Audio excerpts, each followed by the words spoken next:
Welcome to Mindshock. This is your host, Bruce McGuire. This is one of the most important podcasts I have ever done, and I don't know if it was the keywords or what, but YouTube really didn't want me to start the stream if I had to go into all the issues with the servers and the fake outs and the inability to live stream and all of the hardware required to circumvent all of the shadow banning and censoring.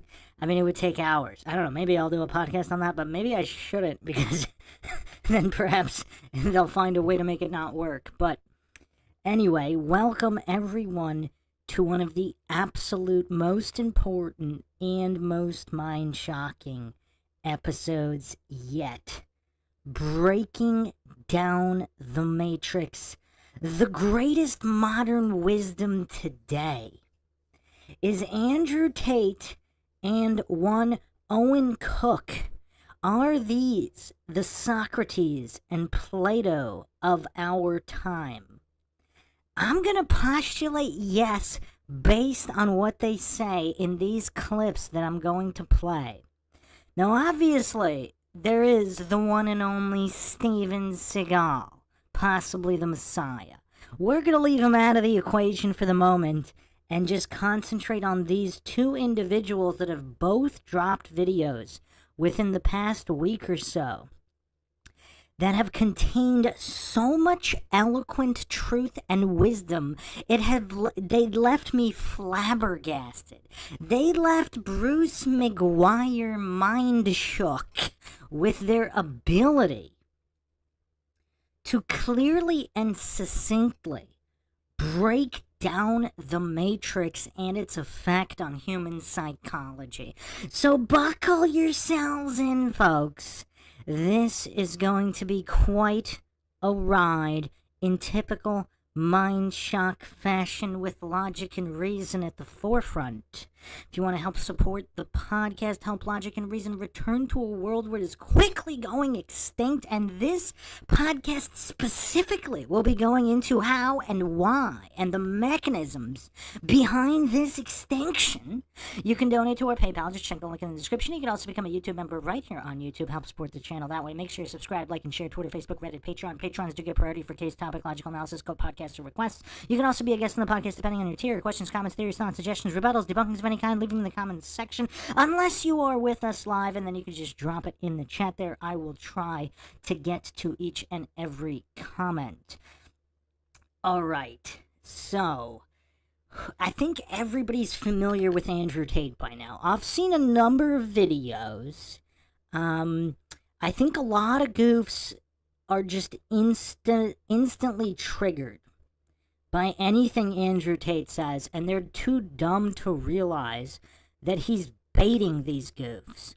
Like a lot of these leftist goofs, he's baiting them by saying certain things specifically in a specific way where he knows all of these mentally unstable, triggered goofs are going to come out of the woodwork and have meltdowns, like Tsutsaka in the chat here. And I've seen quite a few interviews. I mean, the one that stood out to me is where he was talking about how he loves women and thinks they need to be protected. So I don't know if they changed the definition of misogyny, but misogyny is the opposite of that. So it's just kind of a weird thing. And everything that Tate said that I have heard was from step one. The woman gives consent and consensually enters a relationship with a man. Once that step is satisfied, everything Tate says is under the umbrella of the woman's consent. So I don't know why anybody thinks he's like anti-woman or something. It's kind of weird. But anyway, Owen Cook is another guy that's yeah, Tsutsaka is funny. He came in here complaining we weren't starting on time, and as soon as we start, he runs away.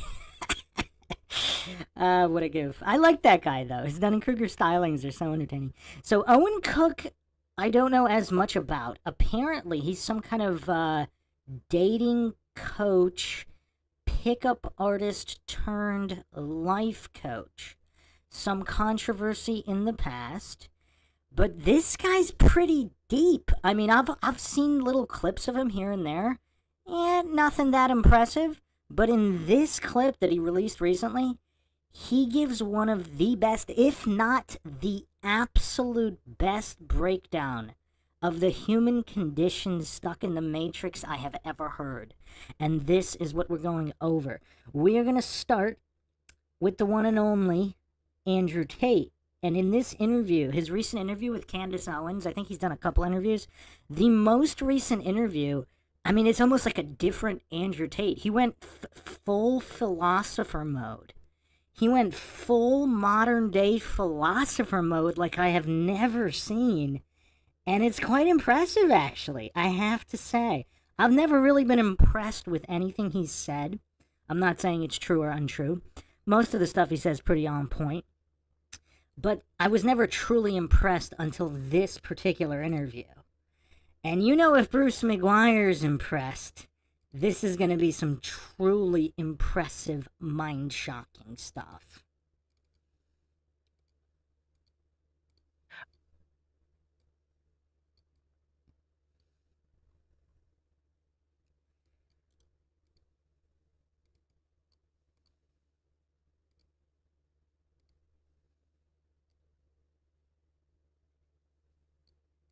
All right, guys, welcome to another special episode of Candace. Here's my theory. I believe that the elites are... I'm going to speed this up just because it's a really long interview. So I'm going to speed it up a little bit.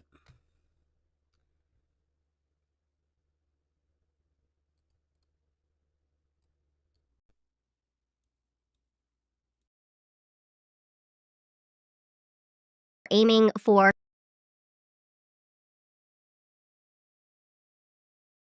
clinical retardation. I'm not kidding. I believe that if somebody produced a study right now and said, don't drink water, 50% of people in the world would, because they would suddenly just stop drinking water because the data says don't drink water. And obviously, I've showed you guys many times in my podcast my favorite clip on the internet this year because it explains exactly my philosophy in life. It's the reason why we designed the second edition of the Standis Cups to say don't care, built different. It's very important for you guys to take a listen to Andrew Tate explaining what... All right, guys, welcome to another special episode of Candace. Here.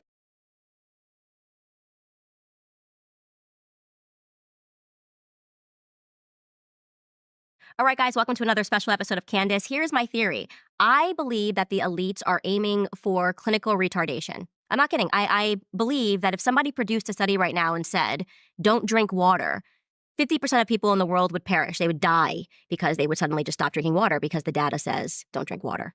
And obviously, I've showed you guys many times in my podcast my favorite clip on the internet this year because it explains exactly my philosophy in life. It's the reason why we designed the second edition of the Standis Cups to say don't care, built different.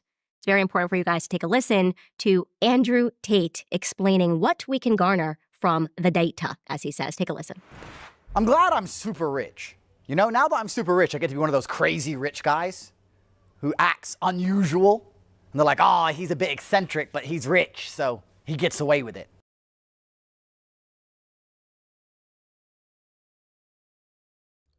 This is also the funniest I've ever seen Tate in this little intro clip before the internet.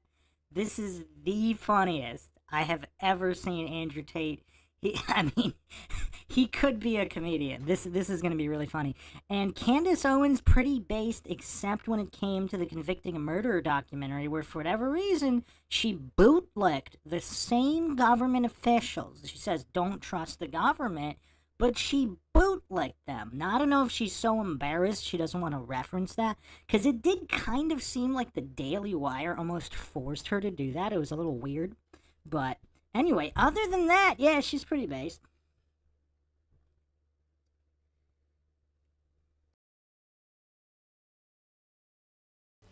Like wearing a microphone on his chest. Everyone else puts a suit on, hides the microphone. I'm like, get a microphone, bruv. Don't care. Built different. Don't care. One of my habits now is ignoring all data It's great. I love when people come to me and say, actually, we've got the data to prove. To prove what, you little What are you going to prove to me? I can prove to you that the ice caps are melting. There's ice in my water right now. I'm going to leave the water unattended until the ice melts. Will the water overflow out of the cup? No. Why are all the richest, most important people in the world who are pushing this scam buying beachfront homes? Oh, but the data says. The data's from the Matrix, and you are the Matrix, and the Matrix is full of lies. Anyone who actually analyzes data nowadays proves they're a dumbass. Have you seen that graph thing, that meme, where you have the most stupid people and the most intelligent people do the same thing? Then you have the midwit in the middle. Data is for midwits, you know? Well, the data says. Yeah, the data says. Well, actually, I guess statistically, the pharmaceutical company who sells the jab made the data. Why are you even reading it?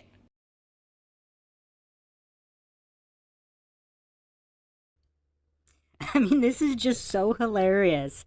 I love the way he does these voices. I've never actually seen him do this before. Now, again, I haven't seen that many Andrew Tate interviews. I saw him destroying that one BBC reporter, and then I briefly looked through the Piers Morgan interviews, which were hilarious. I probably should do a logical analysis counter on those. And then Tate decimated the goof Piers Morgan in chess, which was kind of hilarious because the narcissist Piers Morgan, it seemed like he actually thought he was going to win, like on the outset. And then he just gets humiliated himself. I mean, one of the theories for Piers Morgan is that his whole life is one giant humiliation ritual, where he just lives this humiliation ritual. But anyway, I've never seen Tate do these voices and mannerism. It's so hilarious. But what he's saying, I mean, these are such Logic 101 basics. And the way he's making it funny is just so hilarious and succinct. It's quite impressive.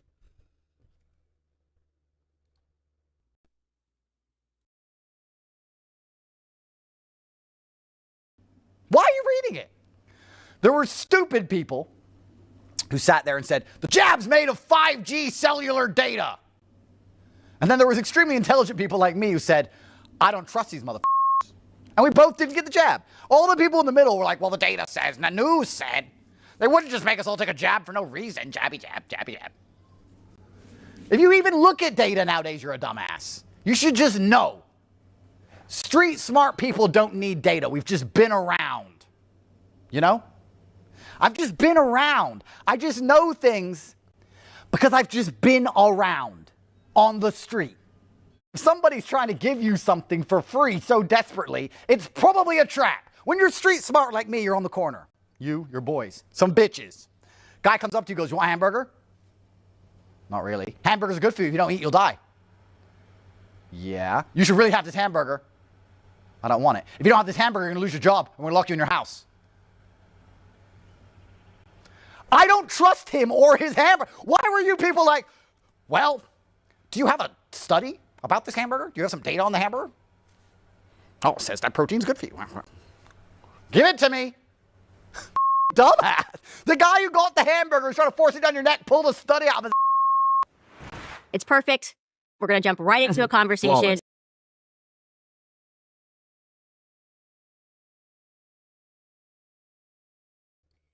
Can you imagine what kind of world we would be living in if that little, I don't know, what are we calling it? It's not quite a skit, but it's hilarious if that was played on all the talk shows instead of the propaganda. Can you imagine? Can you imagine the awakening? Because when you break it down, like he kind of broke it down like a For Children, like explain like I'm 5 version. Yeah, monologue. Yeah, it's a monologue. He kind of did explain like I'm 5, and he made it funny with some profanity, so not really for children, but explain like I'm 5 for adults. I mean, that's pretty clear. Like, can you imagine, like, even the goofiest of goof bootlickers? This is what makes this so sad/hilarious. Even the goofiest goof statist bootlicker big pharma cultist, if they were standing on that street corner and some random people walked up to them trying to give them free hamburgers and threatening to not let them go anywhere unless they ate the free hamburger, And yeah, they have some published studies from their group, whatever, in their hand, and they're shoving it in your face while trying to get you to eat the free hamburger. How many people, like even the dumbest people, even the most clueless scientism, big pharma cultist bootlickers, in that situation, I don't think they would have eaten the hamburger. What does everybody think? Like in that scenario. But for whatever reason, like they don't have the mental capacity. They don't have the logic and reason to see that it's the principle of that is identical to any other situation that is similar to that situation. I don't know. Do you really think Tsutsaka would eat the hamburger from some random goof trying to shove it in his face and down his throat and say it's free? I don't know. Heracles says, put a lab coat on the guy handing them out and 70% would. See, I still don't know about that. Because when it's in person on the street, there's like a reality to it.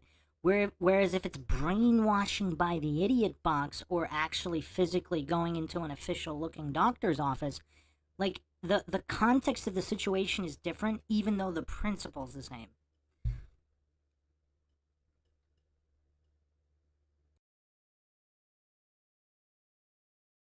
With it's I've watched it too many times.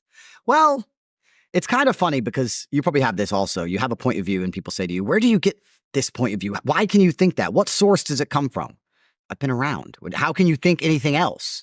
You know, and I'm not one to get in trouble, but I recently watched your show when you were talking about Macron, wife, husband, whichever one it was. Dude.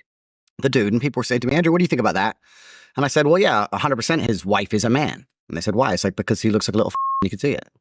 So what more do you want to see? You can see on his face. You can see on Macron's face that he's exactly the kind of person who would be groomed by a man. Mm-hmm. So it's obvious. And then it's the common sense aspect where they're like, first and foremost, they are producing no evidence to the contrary. 30 years on a single picture of this person exists. Yep. We have plenty of pictures of his brother who suddenly went missing at the exact same time that Brigitte was born at the age of 30. Yep.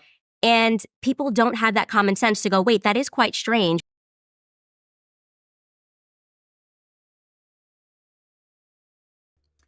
That's not strange at all. That's just classic coincidence. The coincidence theorists love to write it off as classic coincidence. And the more ludicrous the ask, the harder they bootleg. That's what's funny.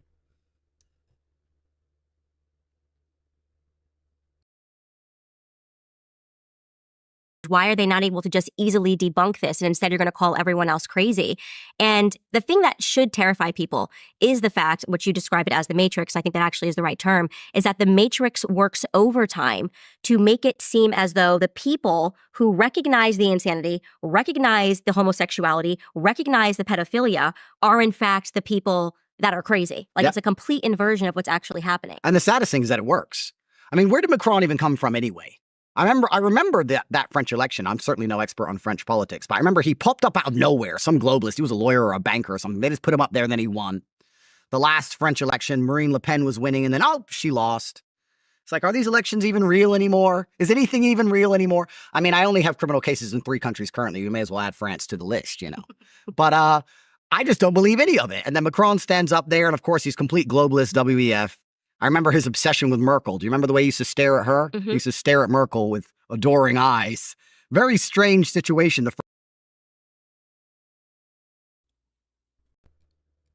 You know what else is kind of weird? All these status goofs, like they make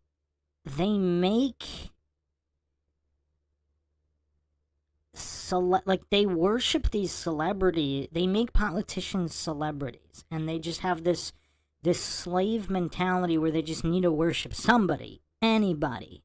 Holly weird actors, politicians, and no matter how weird and goofy,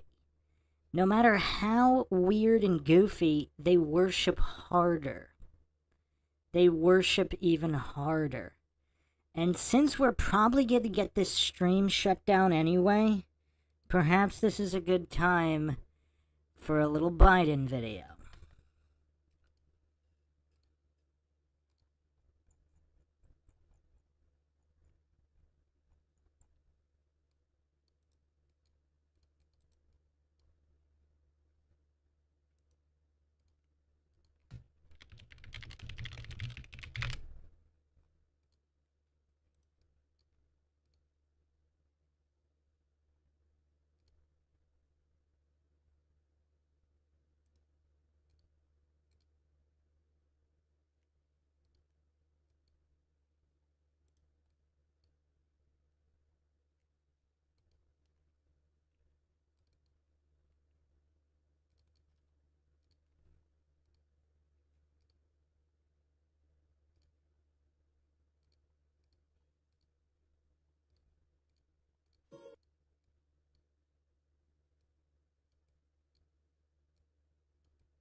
Trigger warning, this is very disturbing.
Or would ever harm a child. But what it does do is it sets that child up to grow up in a world where they view these violations of personal space as normal, and that's unacceptable. Everyone, regardless of their gender expression or age, deserves to walk through this world with their physical boundaries intact and not living in fear that they'll be violated. Offenders have depended on not only the silence of their victims, but our silence. If we allow children the permission to say no or speak up for them when they can't, we're going to go a long way in preventing so much harm.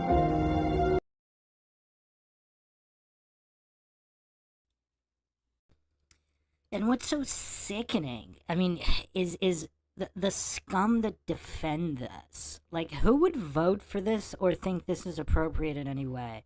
And again, obviously that doesn't necessarily mean that Biden did anything to those particular individuals, but just his general behavior of just completely ignoring all those boundaries.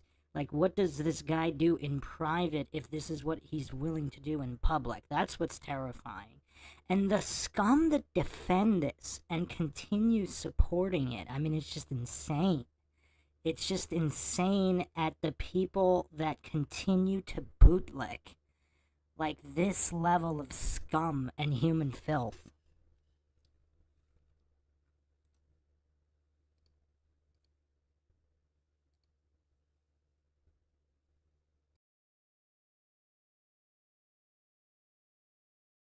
French find themselves in. And when you point these things out, you point out that it's strange, right? You point out and say, look, this is unusual. Even if she is a woman, which is highly debatable. The fact that she's 30 years older, and it's all just a bit weird. But if you want to mention these things, you're right. You're called a crazy conspiracy theorist because so many people are so desperate to conform. You know, I came to this unfortunate realization recently, especially in light of the Kamala garbage. There's a whole bunch of people who want to be slaves. They literally want to be. You sit and say, why can't you convince people to see the truth? And then you realize it's because they don't want to see the truth. They want to be a slave because it makes them feel the same way a child feels when they get attention from their parents. Now, again, a lot of people write Andrew Tate off. I mean, he's going Socrates level right now, and he's just getting started. I mean, that was actually very deep and profound. Profound. Because the subconscious is programmed in very, very early childhood. And he also says it very casually. I mean, is Andrew Tate a modern day Socrates?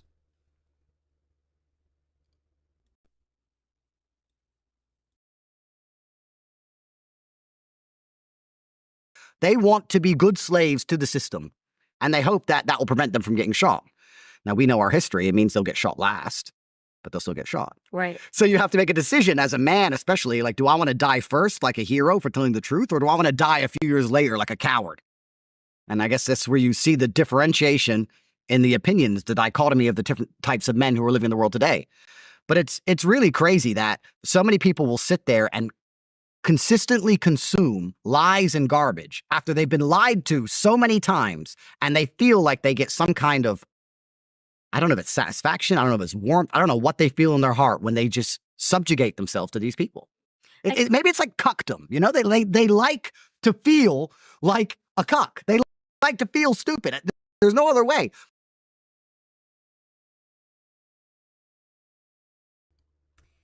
I mean, Andrew Tate really describing goofs like Tsutsaka in the chat here. It is some kind of cuckoldry or fetish for humiliation. I mean, just look at people like Tsutsaka, like Craig of Fight the Flat Earth. I mean, all of these individuals, it's like a weird fetish for humiliating and subjugating themselves. And is the root of that psychology really in childhood, like trying to please their parents or an authority figure?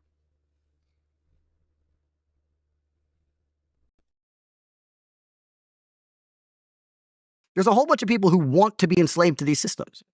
I think slavery is natural, actually. I thought about this for a long time because I'm going, how could you accept this? Like somebody telling you to stay at home, not see your family, double mask, let your parents die alone. Yep. Everything spiritually should be coming online going, this is not natural, this is wrong, and I'm going to fight this. But they get in line. And even when they know it's wrong, they're still fearful to speak out and say that for fear of persecution. And something that a study that I showed, like a study that was done by the CIA, an experiment rather, to my audience was where they sat a bunch of people in a room. This is a true CIA experiment. And 17 of them were agents, and one of them was from the public, but he didn't know that he was the only person that wasn't an agent. Yep. And they held up a picture of a triangle, and they went around the room, and they said, what do you see? And every agent, went through them first, and they said, square, square, square, square, square. It was clearly a triangle, square, square, square, square. They get to that last guy, and he says, square.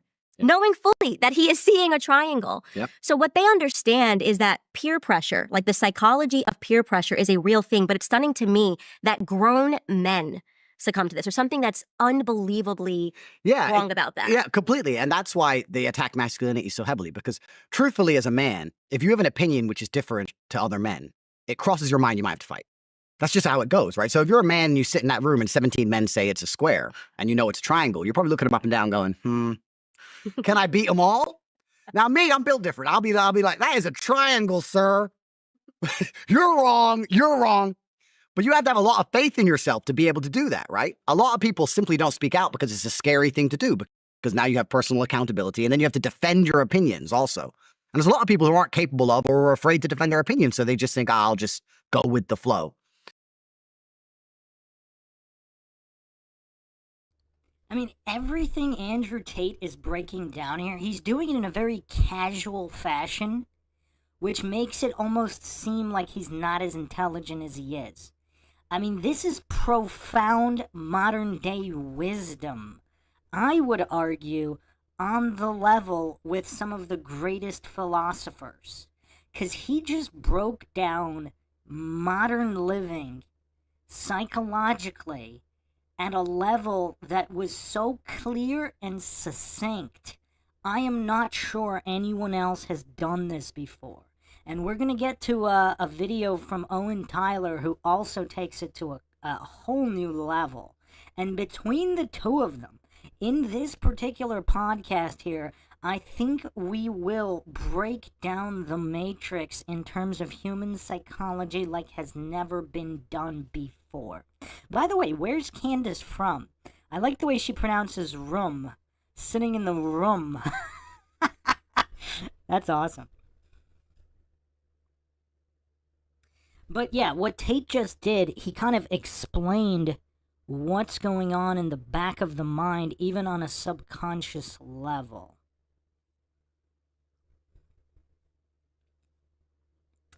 And a lot of people don't do that. A lot of people don't do that. But the cowardice and mental weakness that Andrew Tate is calling out here in such a profound fashion is quite mind-shocking.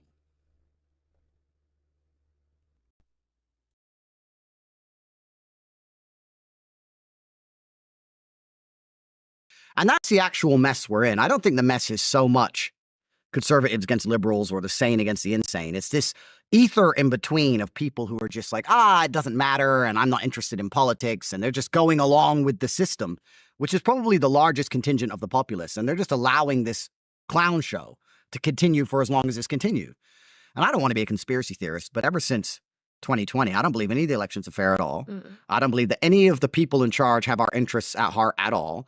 I believe it's a massive racket where everyone is just stealing.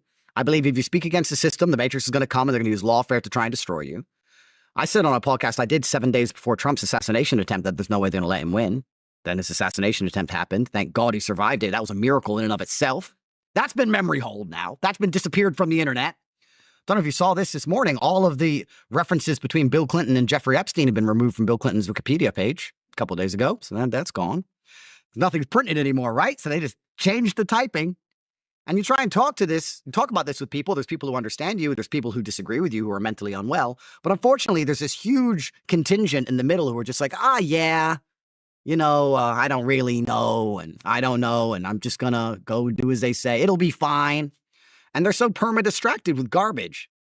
And that's, I look at like a festival, for example. I'm not anti-music, but I look at a festival and I see people in the festival and they're all screaming and jumping up and down. I'm like, if you had half as much passion for the freedom of your children that you do for this song you've heard 10,000 times, we'd be in a much different position.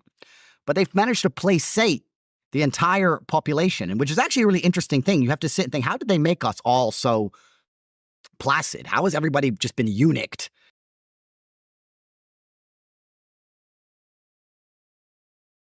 Tate's going deep here. He's also talking kind of fast and going over a few different concepts, but let's think about that for a second.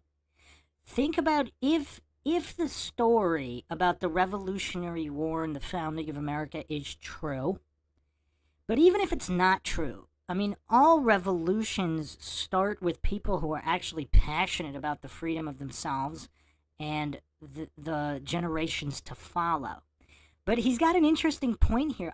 Look at all the goofs that worship celebrities and musicians very passionately, fervently. That's quite interesting. Yeah, a lot of people in the chat are talking about Tate being an actor, whatever. This isn't about that. We're dissecting what he is saying. We're dissecting the information, not the source per se. We can go into him and his background and his life. His father was CIA or something. There's definitely shady stuff there. Now, does that mean he has an extra information and insight and he's a good actor? Or does that mean he's a bad actor? I don't know. This is Mindshock, of course, where the only thing we know for sure is that we don't know anything for sure. But we are dissecting the information he is relaying. And this type of modern-day wisdom, I don't know who says it this eloquently and entertainingly. Like, he's making it funny and entertaining as well. Like, his impersonation of the goofs is so hilarious. Some would say he's able to impersonate effeminate men quite too well.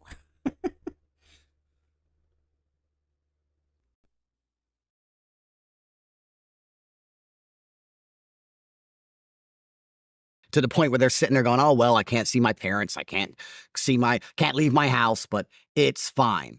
It's truly incredible. It's actually quite a remarkable thing they've managed to do. And as they turn on the PR machine once again, they've turned on the machine for Kamala. Nobody liked her.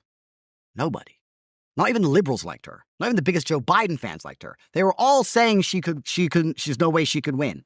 And here she is, the most loved person on the planet, like 2 weeks later. It's just incredible to me. They could do COVID all over again, Candace. They could do it again. I know. Isn't that scary? Yeah, it's very scary. And that's why I go back to this like peer pressure thing. I basically now, when I meet people, I want to know who they were in high school. I think it's the most significant time in your life. I want to know who you were in high school because it's somehow you see that their characteristics, they just reemerge later on in life. And right now what we're fighting is a system of losers, right? Who are writing their articles feverishly. They hate people that have confidence. They hate people that are self-confident and are not going to, oh, I said that the data says this and I'm smart and I went to Columbia. I don't care if you went to, I literally don't care. You are the dumbest person. I would never follow you, right? You couldn't lead a marching band, right? And somehow you think that writing articles in the Daily Mail, calling me names, case in point, New York Times former writer Barry Weiss, Candace, it's that insane. You are you're like a weird loser, lesbian, can crawl in a hole. Literally, Barry Weiss could crawl in a hole and die. I could care less. And I say that knowing that there's going to be, how could you say, literally she could crawl in a hole and die.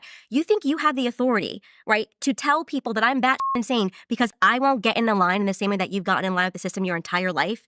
Like you're a Zionist, bought and paid for Zionist, and your job is to convince Americans that never-ending war, while we can't afford groceries, while people can't afford to put gas into their tank, is something that they should just subject themselves to because there's some higher moral purpose that really just serves you and your superiors. Whoa, you don't think Israel's your number one ally? It's the dumbest thing. People just say stuff, and that's how you really know that everyone's a bot. And I say this even against, people who I've had respect for in the past. I really see it because they say stuff that doesn't even make sense. It's like 6 feet social distancing, save lives.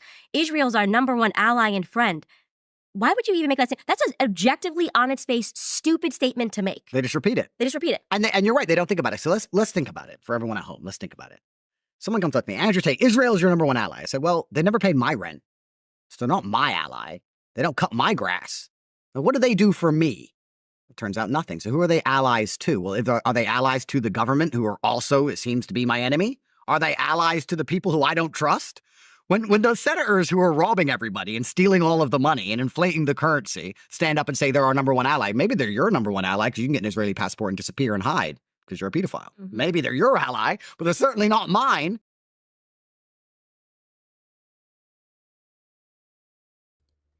Wow. I mean, Tate's dropping bombs here. Because that's a good point. Not only did he just expose the statist cult for what it is, a bunch of criminals, aka politicians, grifters, not only did he expose them, but he asked the important questions. He asked the real questions. I mean, isn't there supposed to be some kind of reciprocated interests? Reciprocity of some kind in order to be allied? I mean, where is the reciprocity other than in backroom deals and some kind of war machine deals? And those are the important questions that the NPCs do not ask. They can only regurgitate what they heard on the idiot box.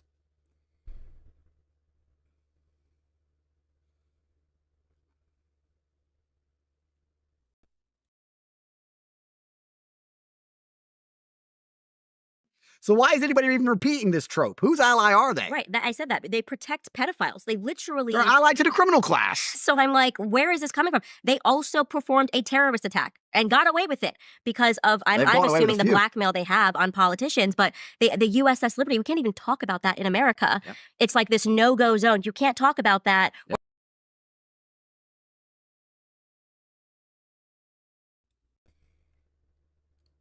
Now, I am expecting the stream to get shut down, so I might as well put these photos up here. I don't think I put them up in the 9/11 stream. So this is for the fact checkers. This is for the fact checkers. I mean, I'd be really shocked if this stream didn't get shut down. I mean, we're going so hard here. I mean, it's only going to get crazier.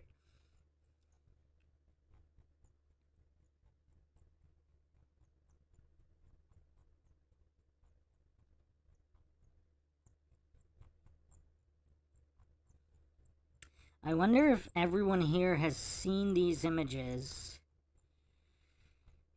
They definitely raise quite a few questions. I'm going to put them on the screen in a second.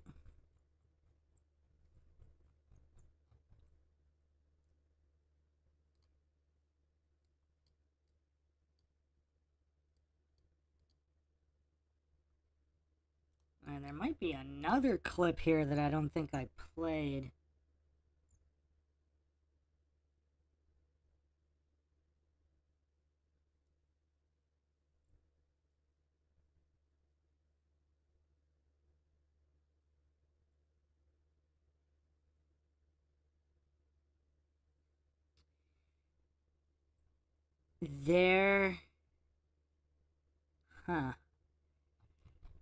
There's also a Freudian slip here from Georgie Bush.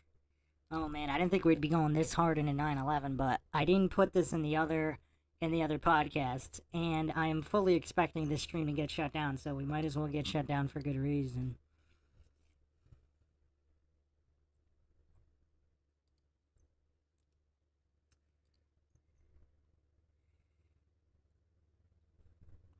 I have one video clip and a few images to put up here.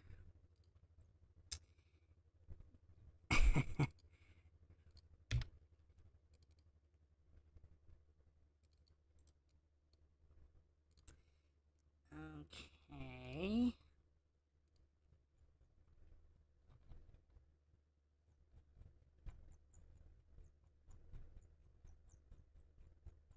Just give me another minute. Should be able to find them.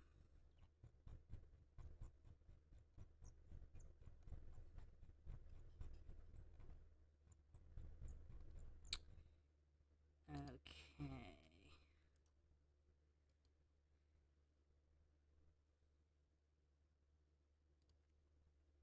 So these are images from alleged art students on the 91st floor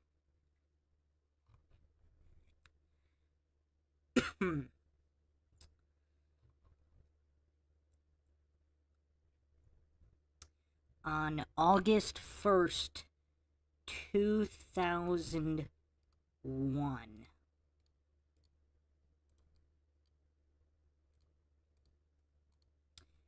Now, does anybody have a guess as to why art students would be inspecting the windows?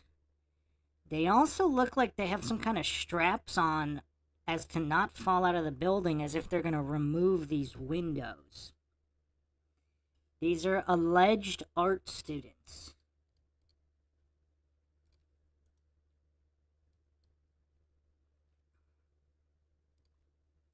Now, I don't know what kind of an art project necessitates practically being outside the window. I mean, this is kind of weird.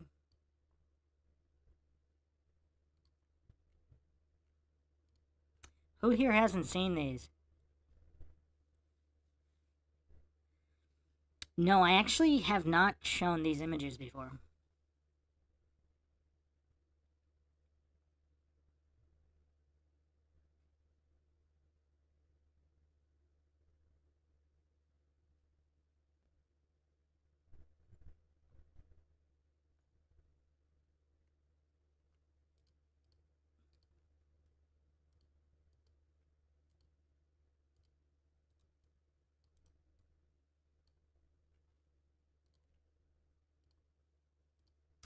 And I don't know where these images came from, but somebody wanted them out there. What's in all those boxes? Some people theorize some kind of explosives.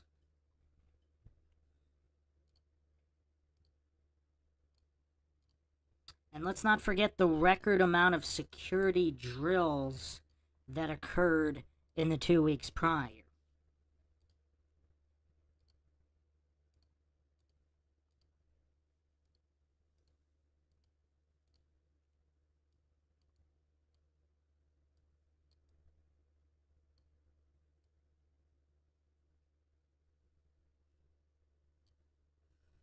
Some people allege these boxes are some kind of fuses for detonators and bombs. But who knows? Maybe it's just business as usual on the 91st floor. Maybe it's all business as usual.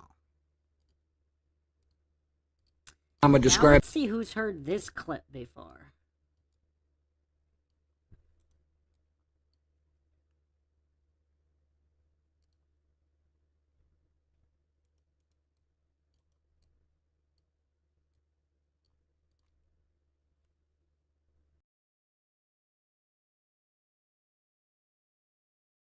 Describe the design of planned attacks on buildings inside the U.S. and how operatives were directed to carry them out. That is valuable information for those of us who have the responsibility to protect the American people. He told us the operatives had been instructed to ensure that the explosives went off at a point that was high enough to prevent people trapped above from escaping. He gave us information that helped uncover al-Qaeda cells' efforts to obtain biological weapons.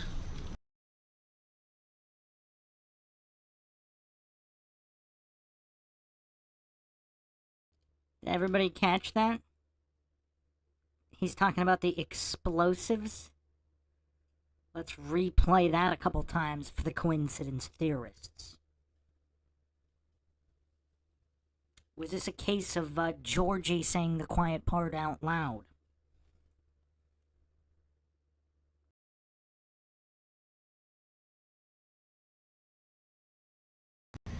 He gave us information that helped uncover al-Qaeda cells' efforts to obtain high enough to. He told us the operatives had been instructed to ensure that the explosives. He told us the operatives had been instructed to ensure that the explosives went off at a point that was high enough to prevent people trapped above from escaping. He told us the operatives had been instructed to ensure that the explosives went off at a point that was high enough to prevent people trapped above. He told us the operatives had been instructed to ensure that the explosives. He told us the operatives had been instructed to ensure that the explosives went off at a point that was high enough to prevent people trapped above from escaping.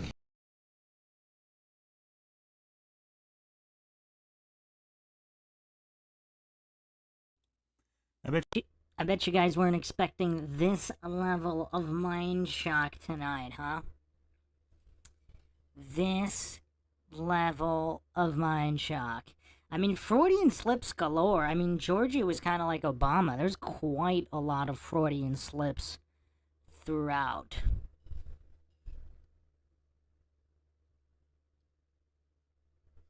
Heracles in the chat says, it's just art. You wouldn't understand.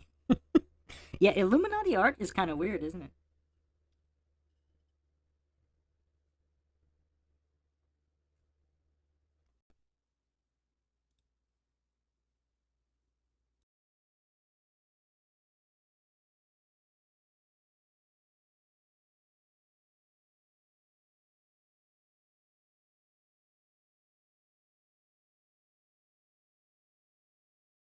Or the press is going to label you an anti-Semite for knowing that they murdered and tried to get away with it by flying in planes, unmarked planes, and bombing the USS Liberty to drag us into their war with Egypt. Yeah. That's not my ally. Not from a political standpoint, not from a personal standpoint. The second your state is protecting pedophiles and allowing them to escape from America after they've molested children, and then you go, oh, we'll keep them safe here.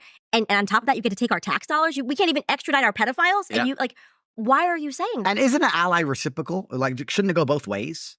Like, what do they do for us? I understand we fight their wars for them and we protect them and we give them weapons and we do everything they want. That's fine. They're surrounded by enemies. For some reason, nobody seems to like them. That's fine. What do they do for us? Ever. Anything. Ever. It's really... No one can tell you. No one can tell you.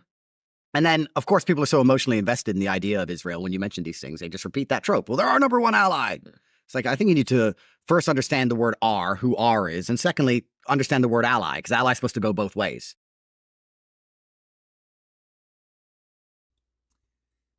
I mean, what Tate is saying is so basic, yet profound, because nobody actually considers that.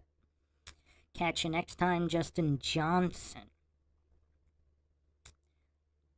Also, just keep in mind, this is Mindshock. I do not claim anything is true or untrue. The motto here, of course, is the only thing we know for sure is that we don't know anything for sure. So all the YouTube censors and the fact checkers out there, that's the motto here. I am not endorsing anything Candace Owens is saying.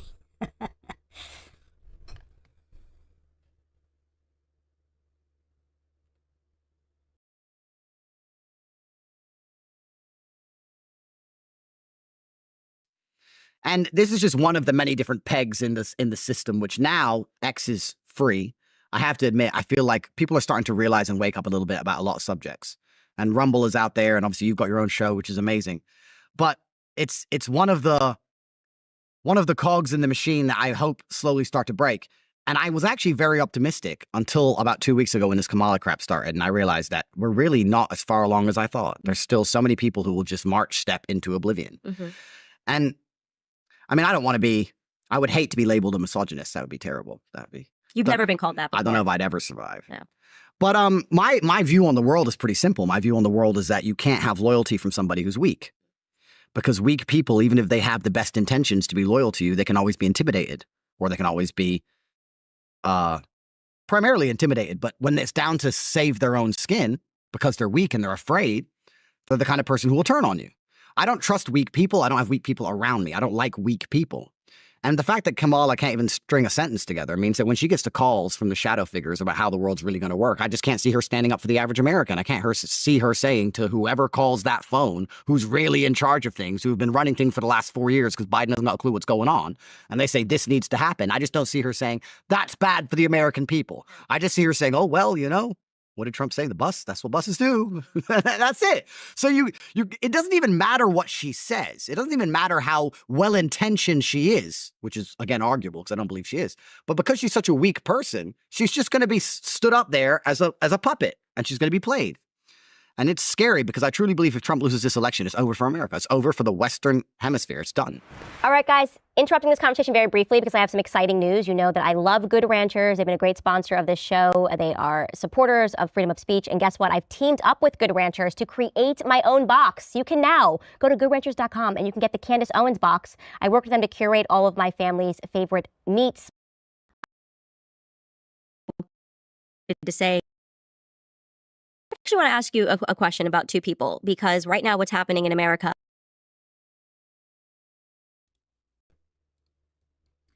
What he said about weak people is also quite profound, because weak people, even if they are well-intentioned, they get everybody in a lot of trouble and a lot of bad situations.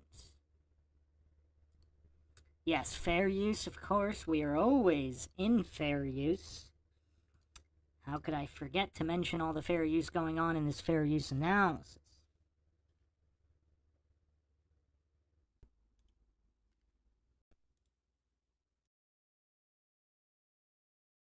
Is the MAGA party is actually infighting. The Groypers have declared war on the MAGA party, but on top of the Groypers, people have spoken out, myself included, to say that obviously you survive an assassination attempt, you're going to come out of it different, you know? And so I wanted to give Trump that runway and expect that, like, you got to be feeling a little bit differently. But it doesn't feel to me like the same Trump from 2015. And obviously he's the better candidate. I want Trump to win as well. But it does seem that now that he's accepted money, that he can't be as hardcore about certain topics and certain issues as he was back in 2015 when there was no chance he was going to win, allegedly no chance he was going to win. And also nobody would give him money and no one would give him any airtime. And now it feels like, I don't know, like they've kind of, I don't want to say like buck broken him, but there's definitely a lot of consultants around money kind of always being the root of lies and evil, and I believe lies by omission, not saying things that you would say because, oh, well, this person just cut you a $50 million check. Yeah. So I maybe stay away from that subject because that person is, from Romania and these are the Romanian interests. So, Yeah. Good country choice there. Yeah, it's a great country choice. Yeah, smart. I'm a fan of Trump. Obviously, I hope he wins. My view on it, if I had to guess, and of course, I have no data to back this up. I've just been around. Trump ran with a scorched earth policy, and he got into power, and they tried the whole Russiagate garbage. And I think Trump actually, in many ways, was very soft in his first administration, and he believed to a degree he could reason with these savages. And he thought that, I should put Hillary in jail. I should do these things. But they'll take Trump Tower off me and they'll hit me with endless lawfare and it's going to be a mess. And I built this whole conglomerate of real estate and money and I'm still American and my kids live here. And if you really declare war with the deep state on that level, my children are going to end up in trouble. And there's a whole bunch to consider. So he tried to be nice to them. And then he realized that doesn't work because they rigged the election. When he left, they rigged the election. They keep hitting him with lawfare to try and stop him being president again. And I think there was part of his mind that said, you know what? I'm really going to get back into administration and teach these guys a lesson. And then I think something happened. Someone came along at some point, and I think perhaps that deal was done. And they said, look, you won't go to jail. Trump Tower will stay standing. Your kids will be safe in America. Everything's going to be okay. But you're going to have to bend on these few things. Mhm. And I think that perhaps, I mean, fatigue makes Napoleon said it, fatigue makes cowards of us all. And he's certainly no coward. But it's amazing how daily war can grind you down. I can talk from personal experience. After 3 years of every single day you're fighting, and that's what they do. They know that you're too powerful a person to take out with one hit, so it's like hyenas on a lion, you know, and they just bite. If I had to guess, I'm still praying for a Trump victory. I still think he's going to be the best president. I still think he's going to do his very best. I just feel like somewhere along the line, something has been agreed to prevent post-presidency or post-death for his empire and for his children. There seems to be some kind of deal somewhere. Again, I have no data on this.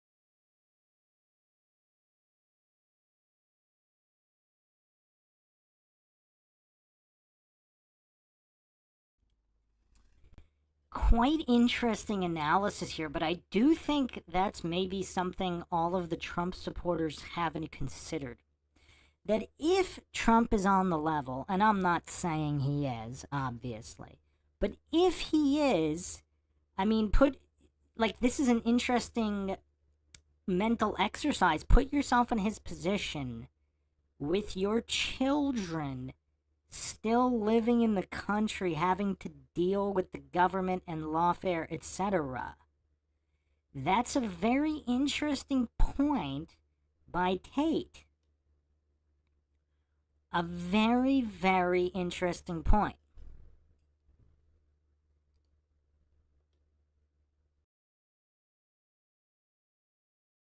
I've just been around. I feel like, and you look at the streets, let's talk about the streets, right? And the gangs, and they're out and they're all killing each other. And then eventually you see one gang member walk past another gang member and they don't kill each other. And you're like, something's been talked about now. It was different before. And it just kind of feels that way to me. I don't know exactly what the deal is. I'm not even going to say that I blame the guy for taking it. But some kind of agreement's been made, I feel like. I feel the same, and I'm wondering if you do as well. Elon Musk seems a little bit different too. And I will admit, I was kind of all in on Elon Musk. Like, I really thought, and I still give him tons of credit, but he has fought a war that few people will ever understand really what he went through to really rescue speech at a moment where it was going to be the darkening. It was over. If they had gotten Twitter, it would have been done. And we saw what was happening, obviously, with all the COVID stuff, taking videos down, and people talking about their own experiences with the shot.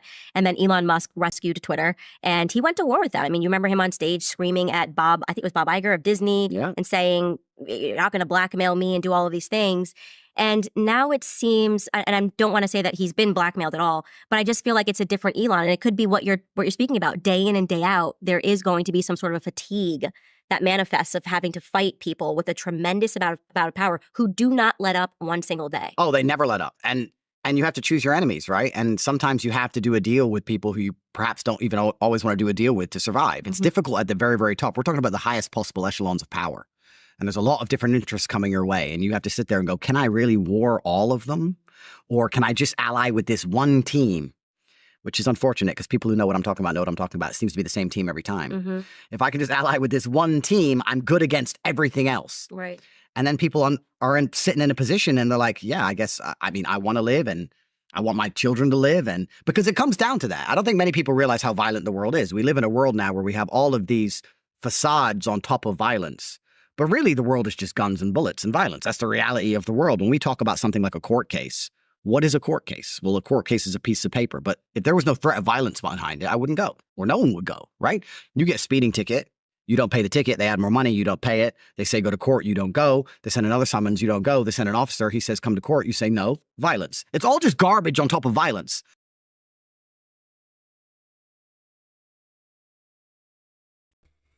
I don't think people understand how profound Andrew Tate is here. Like I said, I've never seen him this eloquent before.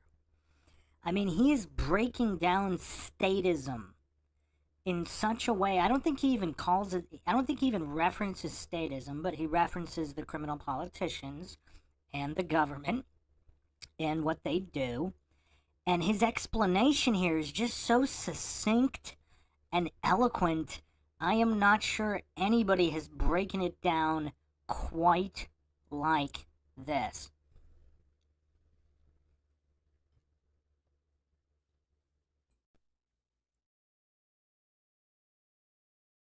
And at the highest echelons of power, what they normally do is they skip all the garbage first. They'll sit down and say, look, you can do whatever and you can be Mr. Smartass, but it doesn't matter how much money you have or how powerful you believe you are. Bullets kill people and you have children and they're going to die. And I've been around. Now, let's talk about this professionally. If I know drug gangs who do that over control of a street corner, you're telling me they're not going to do that for control of the largest economies on the planet? You're telling me there's not going to be a single conversation about the fact that your children are walking the street for the largest economies on the planet? It's a very scary world these men live in. And I feel like they've had to do a deal with certain interests to survive, unfortunately. And it kind of feels that way, and it's scary. And then you end up looking at your own position, and you're like, okay, well, I do run my mouth a lot. But having a political view and having actual power are different things. These people have actual power to press buttons. And those are the ones they have to keep their finger on. So it's I don't want to say anything bad about Elon. I really agree with you. He truly saved the world. Mm-hmm. But it's just a hypocrisy in so many people's views. You know, I talk to people and they're anti, let's say the UK right now, where they're locking down everybody for telling the truth about the immigration. And they understand that the native people of the UK want to keep their country British and they want to protect it. And they completely understand that. But then they're against Gaza. And I'm like, to me, you either believe in people's ancestral right to their homeland and to defend it, or you don't. But people seem to always have this hypocrisy on certain issues. It's very interesting. Well, that's psychology too, and I spoke that on my show, and obviously I've earned the full ire of the mainstream media, and I don't care, because for me, and that offer was there. I mean, it was very clear to me that this is the one issue, if you don't talk about, well, you can maintain a comfortable life for you and your kids. But I just didn't like how many times I kept finding in the history of Israel and in the president of Israel defense for pedophiles. It just didn't work for me. Like, you know, that Zionists were so hardcore about Israel, were defending pedophilia, and I pressed an accidental button when I started speaking about Sigmund Freud. The Freud family is what created propaganda. You know, Edward Bernays, the Freud family is what created PR, the biggest PR firms in the world, and they just keep coming up with pedophilia scandals. Clement Freud, pedophile. Sigmund Freud, pedophile. His father, a pedophile. Defending his friend William Fleece, a pedophile. And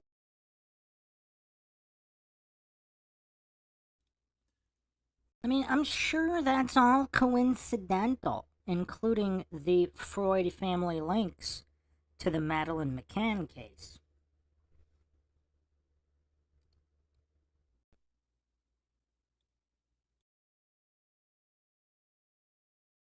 when you can then trace that, and it's funny you talk about the streets, these were people that were weapons dealers and drug dealers that then started Hollywood, right? They started Hollywood. Charlie Chaplin, a pedophile, who was under one of their thumbs. And you start realizing when you speak to people in Hollywood and they start speaking about the fact that there's so much pedophilia that's always taken place throughout Hollywood from the 20s, which you could say was the golden age that really Hollywood got established, all the way through to now. The ADL got started defending a pedophile. So to me, if this state is going to be on the side of pedophilia, and for whatever reason people keep turning the other cheek, that everyone who supports the state like seems to be okay with the pedophile origins, the ADL is now involved in our government. We know that a lot of these people in our government are being blackmailed. I wonder why. I personally, you want to hear my conspiracy theories, I think pornography websites are basically, they're able to figure out what your demented interests are. So these people, they're making you more and more perverse, more and more perverse. Suddenly you're watching some weird stuff, and then they got you watching some 12-year-old girl, whatever it is. Boom, you're under their control. And I think this is what Jeffrey Epstein, all of this stuff is about, getting men who would be in positions of power to acquiesce to some like pedophilic pornography, and then they're under their control. I really believe that. I think you're right. And there's two things I'm going to say. First, I'm going to say they've checked my hard drives. And I love to say that to everybody who says, Andrew, you're a human trafficker. They've literally checked my hard drives. For the last 4 years, my hard drives have been checked. Check the hard drives of 99% of people in the mainstream. Go check their hard drives. Here we are, 4 years into this human trafficking garbage. No one's even seen a video or a picture of a single woman claiming to be human trafficked. Like, it's completely insane. Secondly, you're right. There's also a psychological component, which I think ties into the masculine, because men are built in a way where we like to show dominance, and you show dominance in many different ways. But one of the ways you do it is by having access to things other people can't have access to. So I feel like if you get these losers and then you put them in a position of power for the first time in their life, and then you tell them that nobody's allowed to be a pedophile, but you are, that actually makes it more tempting than it was before. Not because of the pedophilic interest, it's because they're allowed to do something others can't do.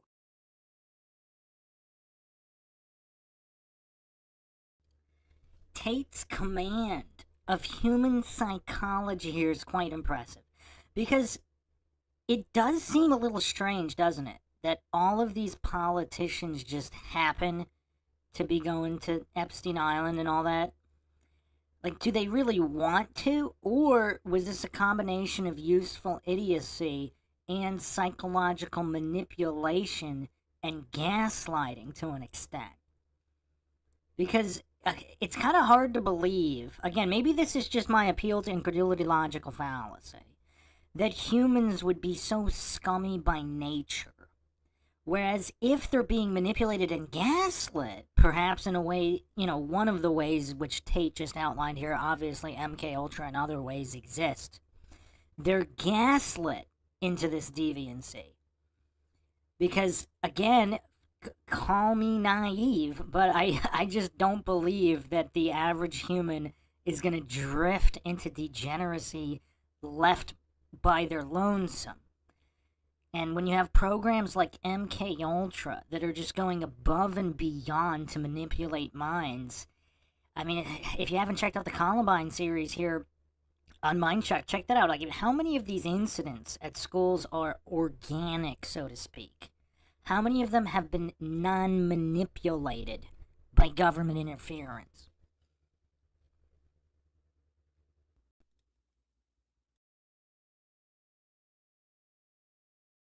And that's a power ego trip, which once again makes it more appealing. It's kind of interesting how the male mind will work. But I know if you take an idiot and you give him some power and say, you can do this, but no one else can, he's going to be tempted by that thing no matter what it is. I mean, that's why men do a lot of things. That's the reason we buy fancy cars. Is it really the car, or is it because other people can't get it? That's the whole point. It's the peacocking. It's like, look what I can do. And amongst their perverse social circles, I guess it's a badge of honor to a degree. Mm-hmm. And then we're also going to talk about the fact that a lot of these men are not particularly attractive and haven't been attractive their whole lives. Like, I have another theory, and once again, I have no data at all to back this up, but I find it very interesting that it's Western politicians which are primarily caught up with these things. Primarily. Like you see a Russian billionaire, a Russian oligarch, whatever, and he has a wife, and then he gets caught cheating with his girlfriend. He has some girlfriend somewhere. Cool. And then we'll be like, that's terrible. Yeah, cool, it's terrible, fine. But then what do the Western politicians do? They walk around with Michelle. They walk around with their wife, and then they get caught on islands. So, like, is that any better? Well, like, is that worse? Western politicians gay? That's another thing, and that is what kind of leads me to believe that a lot of these people are being blackmailed and they're being selected for these positions. I mean, Emmanuel Macron is a homosexual. There's no question about that. Zelensky is a homosexual. Yep. You've got, I was going to say, I almost said Fidel Castro. Trudeau, Fidel's son. You got Trudeau. He's a homosexual. Yep. Barack Obama was a homosexual.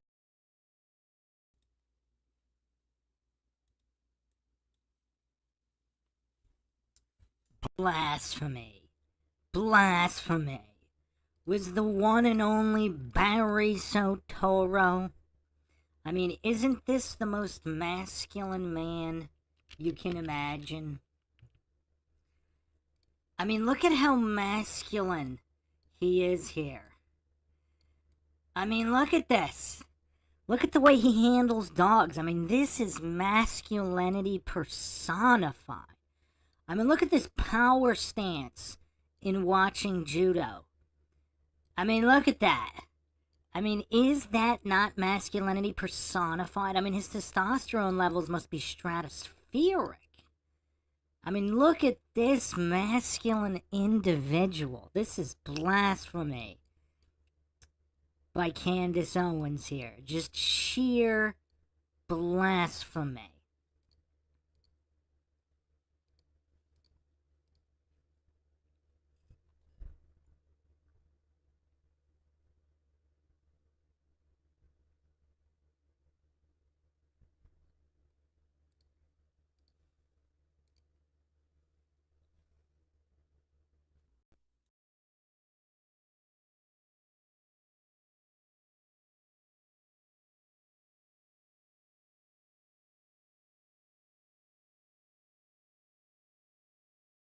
Yeah. And then finally, when we get in the West a president who's definitely not a homosexual, Donald Trump, they just freak out. They completely lose their minds. This guy cannot be president. He's not allowed to be president because there's no aspect of the most extreme form of blackmail.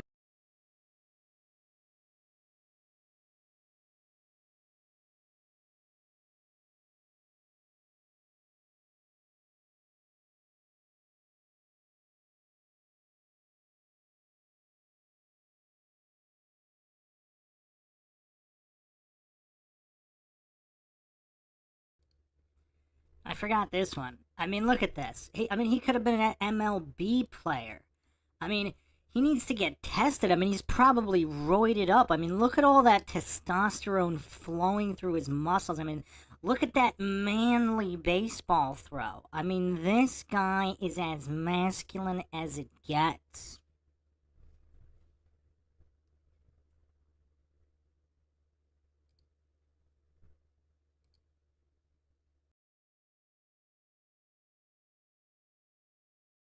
Just like if we know that you have engaged in pedophilia, that you've been involved in any of these weird sexual scenarios, we can control you in office. Yeah. And there's obviously the deep state thing is not a conspiracy theory. It's part of the reason why they didn't want Tucker to conduct that interview with Putin, because the first thing Putin said is like, I don't deal with your president. I'm dealing with the CIA. Yeah. Right. That is the deep state. He's like, The president, I don't talk to him. The CIA is who's controlling your nations, which means that our democracy, the republic, it's an illusion. Yep. Oh, 100% true.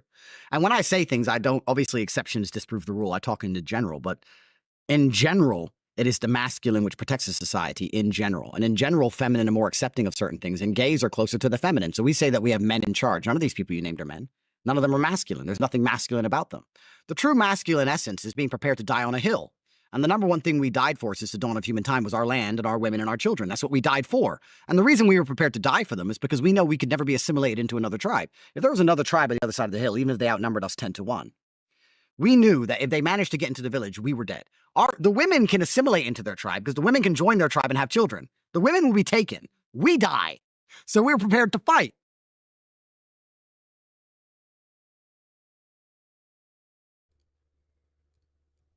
I mean, the level of bomb dropping here by Andrew Tate in the field of psychology is just astounding.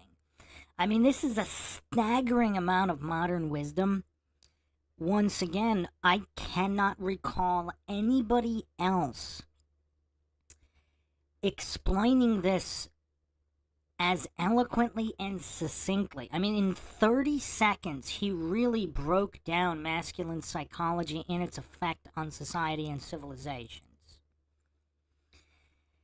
And the difference between these feminized, soy-infused individuals like Craig of the Fight the Flat Earth, Soy Lodge, Neil deGrasse Tyson. I mean, all of these soy-infused individuals who are the opposite of masculine, they're literally causing the society's collapse, and all of the non-masculine NPCs caught in the middle, they are not willing to die for their position, so they're allowing it all to happen.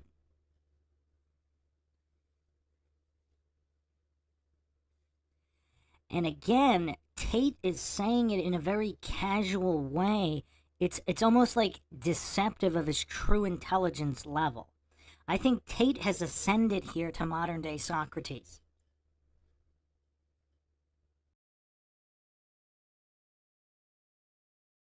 So the masculine essence, truthfully, is to be able to stand up against an army you know you can't beat and fight to the bitter end. And that's why they don't want anyone masculine in power, because then they can't be influenced. We just talked about those shadow figures making the phone calls. We don't want anyone who sends there like Trump and says, no, I don't care. That's not how this is going to go.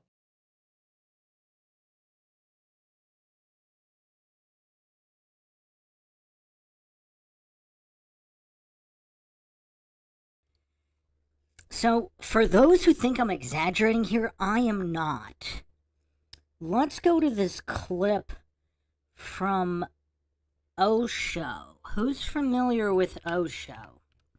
I mean, this guy, one of the greatest philosophers in relative modern history, he's allegedly no longer with us.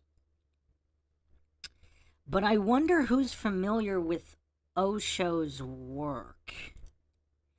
there's this one particular video, which is also quite profound, and Andrew Tate has risen to such a level here where, I mean, I don't know if I'd put him right up there with Osho, but just the casual nature in which he's basically giving the same message as Osho, and I wouldn't be surprised, I really wouldn't be surprised if he spent a lot of time reading Osho, because the message is similar. And Tate is a really good speaker as well. I mean, I didn't really notice it in the past, but in this particular video, in this particular interview, it's like he took it to a whole new level. I mean, he went full philosopher mode. And his knowledge of human psychology is quite impressive as well.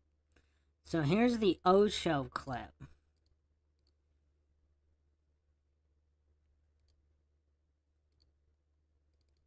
Anyone surprised YouTube didn't shut us down yet?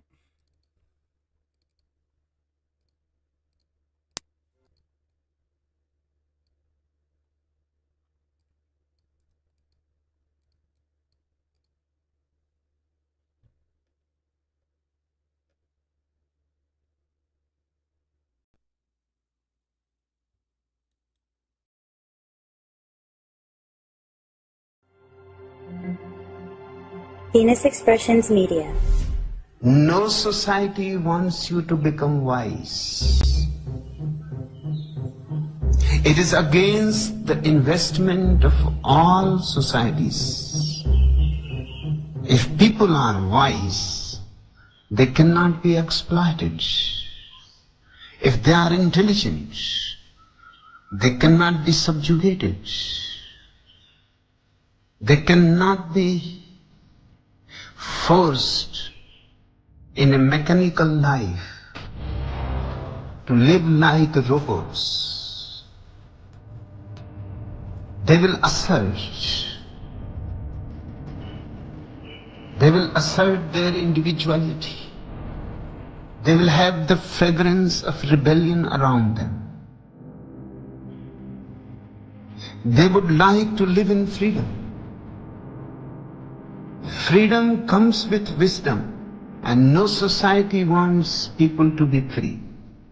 The communist society, the fascist society, the capitalist society, the Hindu, the Mohammedan, the Christian, no society. Because the moment they start using their intelligence, they become dangerous. Dangerous to the establishment. Dangerous to the people who are in power. Dangerous to the haves. Dangerous to all kinds of oppression, exploitation, suppression. Dangerous to the churches. Dangerous to the states. Dangerous to the nations. In fact, a wise man is a fire, alive, a flame. But he cannot sell his life. He cannot serve them. He would like rather to die than to be enslaved.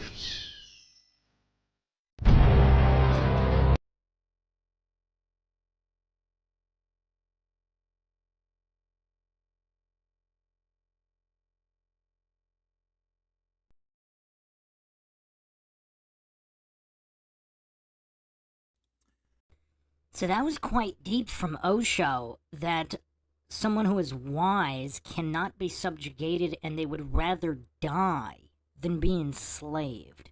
And that's pretty much what Andrew Tate is saying here, because you can't control somebody who is willing to die. And what he said earlier, I mean, it was kind of, I don't know if he was kind of just channeling 300, but be willing to die against an enemy you know you cannot defeat.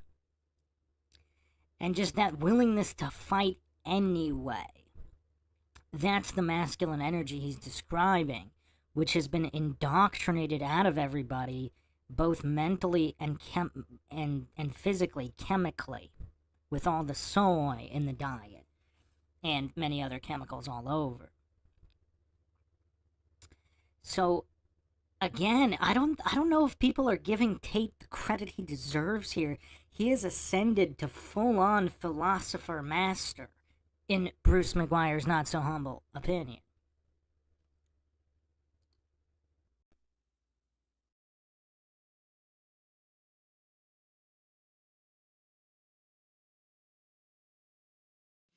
So they like weakness. So even the idea of having a man in charge, all these people we just named aren't men.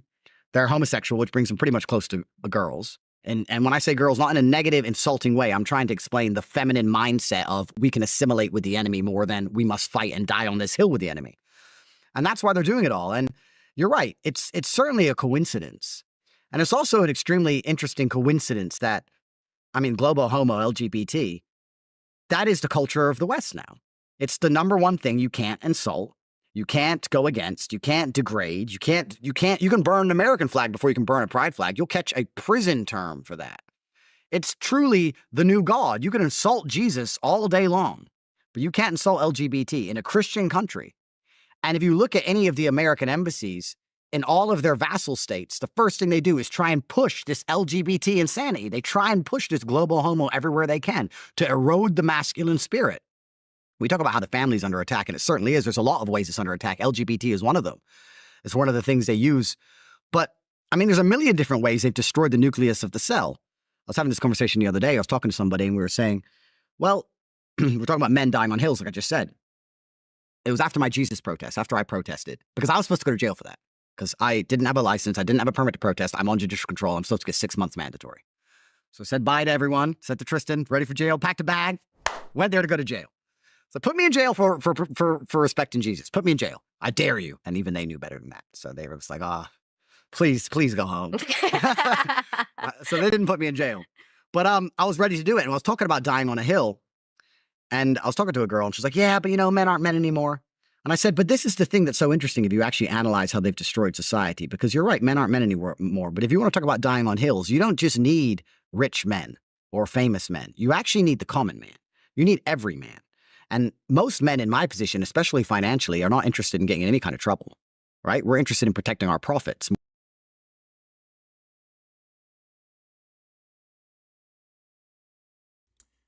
So he's actually going to get really profound here regarding rich men who might be masculine and why they act the way they act. But before we get to that, let's touch upon the media propaganda of feminizing men. So I actually did an entire podcast on what happened to Hollywood and 80s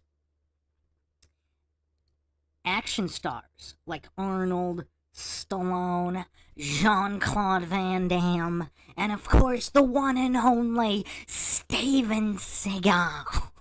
And look at all of the so-called Hollywood heroes today. I guess we should call them protagonists. That would be the most accurate. Because they're not action stars, they're not action heroes. I mean, they're quite girly men.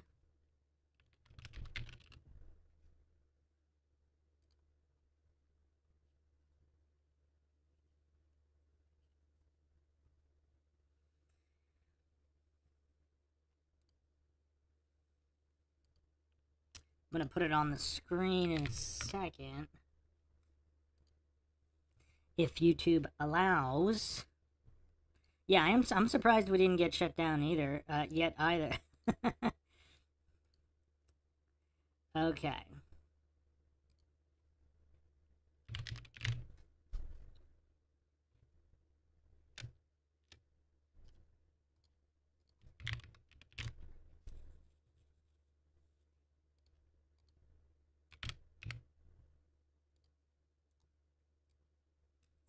Oh, now YouTube's getting funky. Why'd you have to mention that? It's getting funky now. Let's see. Wow.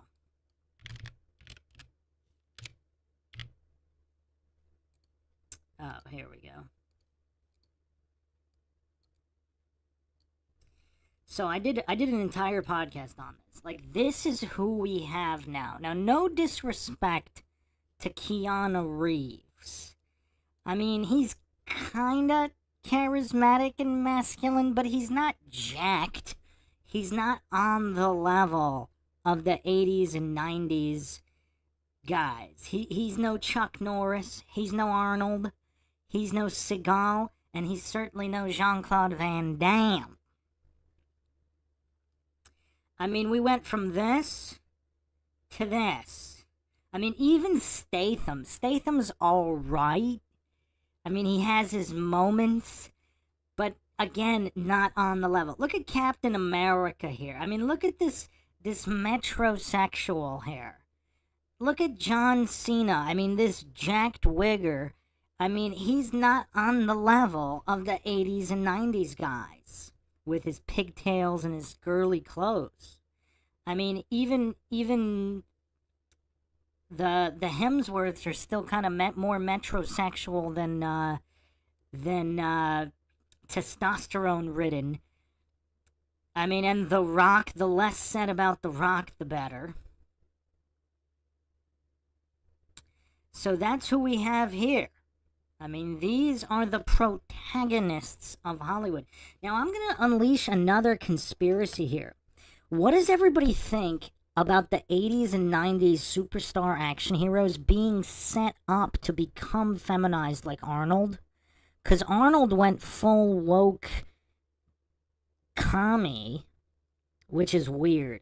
Now, Stallone's kind of the jury's out. The jury's out on Stallone. He's made some comments. He's made some anti-woke jokes in his Tulsa King TV series, which is actually pretty solid for those who haven't seen it.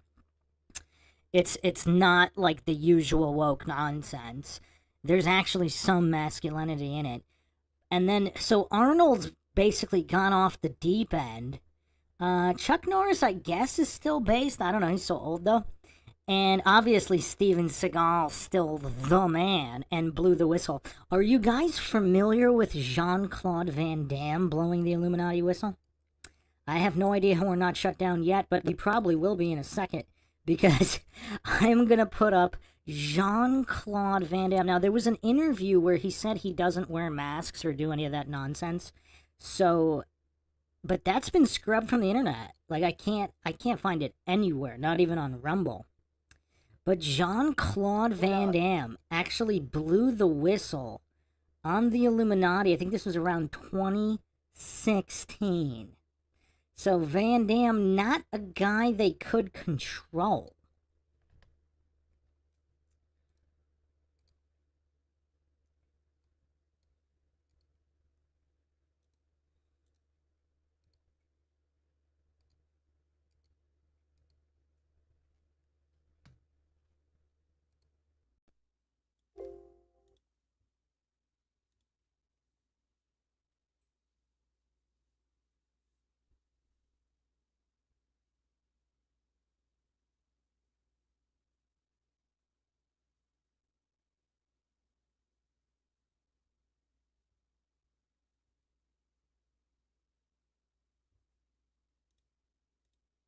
Ted Cruz, qui lui c'est la droite évangélique, religieuse, etc.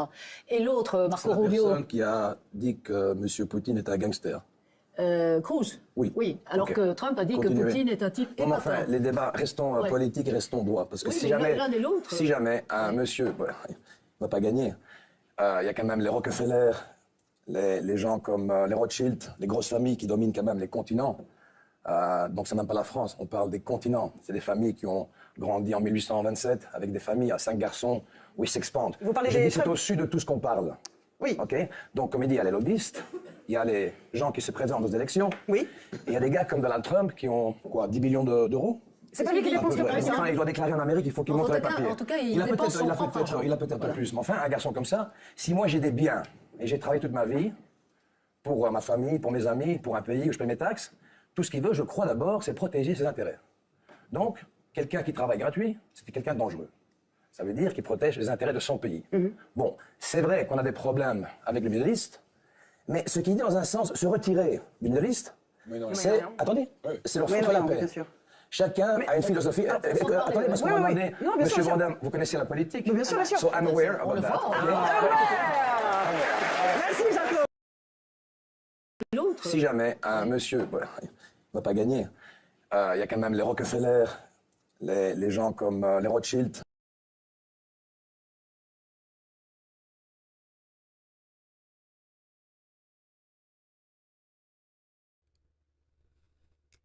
So, for those who don't speak French, these subtitles are accurate, and you can clearly hear him say Rockefeller, Rothschild, and Trump when he's talking here. And yours truly, Bruce McGuire, Je parle français un peu. I can verify what Van Damme just said in French. These subtitles are accurate. Jean-Claude Van Damme just blew the whistle on the Illuminati, on Rockefeller, Rothschild, the globalist agenda, on national television. Well, actually, Heracles, they tried not to let him talk. Did you hear? Look how panicked they get. And like, he actually told them to wait. He told them to, look how panicked. They go into panic mode as soon as he starts talking here. Look at the faces. I mean, I don't know who this lady is here. She looks flat out demonic as soon as he starts going in on the globalists. I mean, they all panicked. And then he put in the joke about aware. He said that in English, because that's kind of like a lot of interviews. He was talking about being aware in general, but he never really, I haven't seen any other interview where he literally named names here. Big families that dominate content. Look at this demon on his left. Look at, like, she's thinking, like, what are you doing? How dare you blow the whistle here on national television in France? I mean, this is insane. So, for those saying that Van Damme is under their thumbs, I tried to find that interview. If anybody has a link to the COVID interview, I mean, he shut down the goofy interviewers. It was in French, too. They asked him if he wore a mask. He's like, no. He's like, do you social distance? No. Did you stay home? No. And it was just so funny. That interview was hilarious. But Van Damme, quite based. Quite based. What a savage. So they couldn't get to him, but technically, I mean, I don't know. I think he lives in the U.S., but he's from Belgium. Actually, you know what? I'm actually ashamed to say I'm not quite sure if he's a U.S. citizen or not. Let's see here.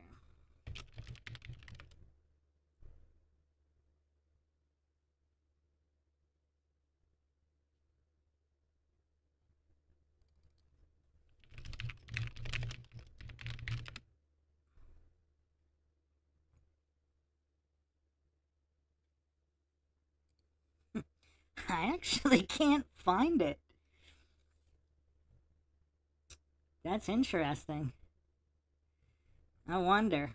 And of course, Seagal, they could never get Seagal, so they blacklisted him. And obviously, if you haven't checked out the Steven Seagal series on Mindshock, check that out. Check that out, because as soon as he went on Piers Morgan and blew the whistle on the Illuminati, all of a sudden, they start going after him with all these different allegations with zero police reports. And then he eventually moves to Russia. Now apparently he's training Putin's army. And he's also an ambassador to all these other countries. Steven Seagal, the man, the myth, the legend. And just a quick aside on Steven Seagal, let's look at the border situation before and after Seagal moved to Russia.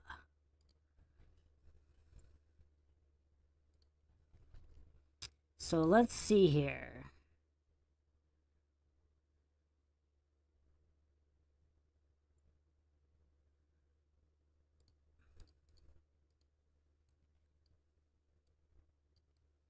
So Seagal moves to Russia. Was it around, I believe it was around 2018 18. So you see, as soon as Seagal starts to become a border agent.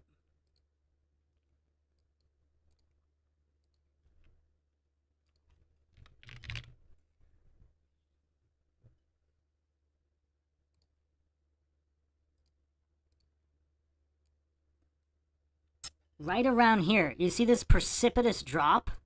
They put Seagal on the border right here. Seagal gets put on the border. Then, so we have far less illegal immigration with Seagal stationed on Border Patrol. Then Seagal moves to Russia, and look at this gigantic spike. I mean, Trump tries to, mediate. There's only so much you could do without Seagal. But look at this Seagal drop right here. Look at the Seagal drop right here.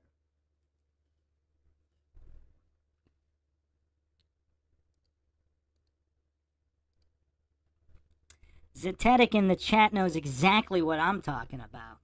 I mean, who dares to cross the border with Seagal patrolling? That was the last season of his Lawman series, was the Border Patrol. Then he leaves to Russia, and all of a sudden there's this explosion on the border of illegal immigration.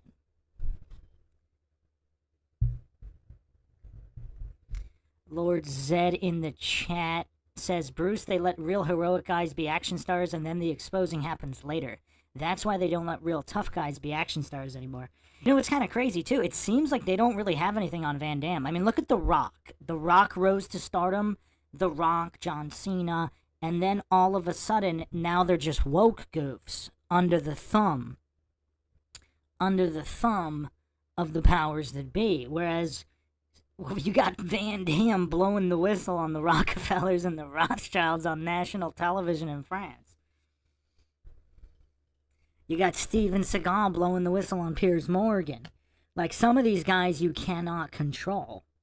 Because, like Tate demonstrated, they have the masculine energy.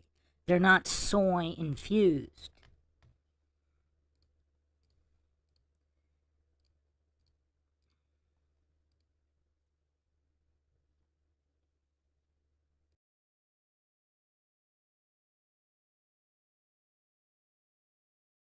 More than we are the protecting a particular street or a particular society or a particular ideal. Most of the people at my level of wealth just sell out and just bounce. So I'm like, you need the common man to be prepared to die on a hill. And that's why certain agendas, like when you talk about this LGBT stuff, or when they talk about, or they show that if you marry a woman and that woman betrays you and she wants the son's penis chopped off, then she's going to win. Or feminism, or all these different things. I tried to explain to her that if a man doesn't feel like he's the king of his own household, why would he feel like he has any duty to protect anything? Right? So we don't even have common men with a woman having a family in a society, and the man feels like he's the head of the house and he feels like he has a duty to defend that house. Even the people who, the common man and the common woman, when they are getting together, the man doesn't feel like he's the king of the house, so he doesn't feel like he has an obligation to protect it. And then there's a whole bunch of men, a large swath of the population, who don't get any girls at all. And girls are just on social media trying to chase the top 5% of men who are only interested in protecting their profits and nothing else, who are globalist anyway because they fly all around the world. And we look at Western society as a whole. I was talking to this girl and she's like, yeah, but men don't stick up for us. I'm like, the man you need to stick up for you is the exact kind of man you ignore. You don't even reply to his messages. You want the guy over there in Mykonos who has no interest in anything but yacht fuel pricing. So, like, society is actually so truly broken that they've managed to just infiltrate it from every single level because the nucleus of the cell is damaged. And LGBT is another huge part of that, right? They are so desperate to prevent the idea of a man living a woman having kids and the man being the head of the house and the man being prepared to protect that house from all ideals. That's what they're scared of the most. Well, this gets into why I think that they attacked you. It actually wasn't my idea, so I have to give credit here to Dave.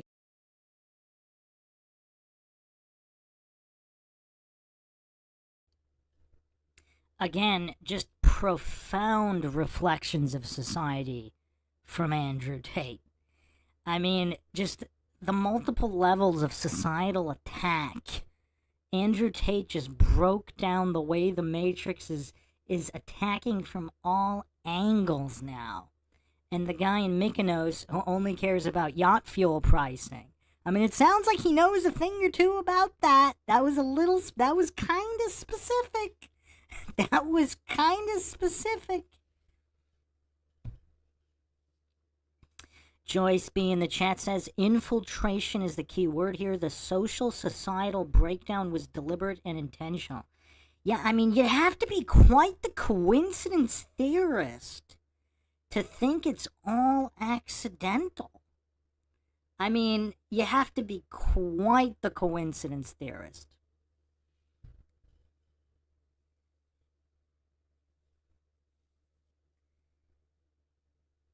There was another clip I wanted to put up here, and not to alarm everybody, but this is probably has nothing to do with this particular stream, but my software is freezing up. Again, YouTube appears fine and the internet connection appears fine. Just my controls here, I can't bring it up. Let me see what I can do here without restarting.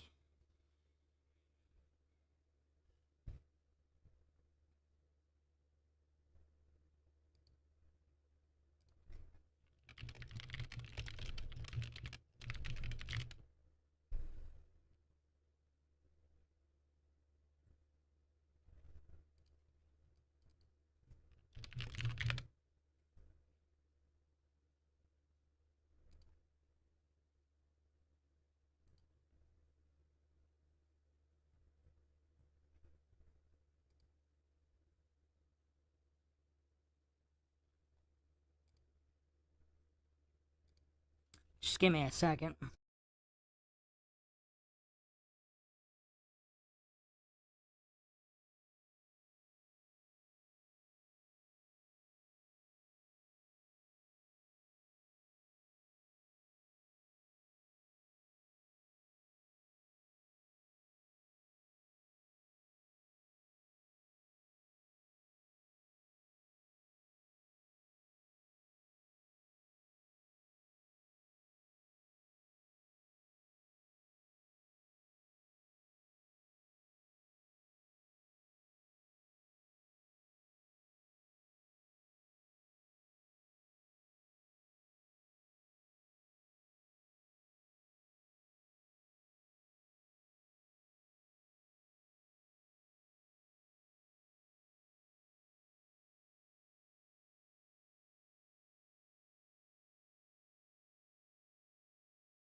Okay, so I should be able to still play this video. I just might not be able to bring up other videos.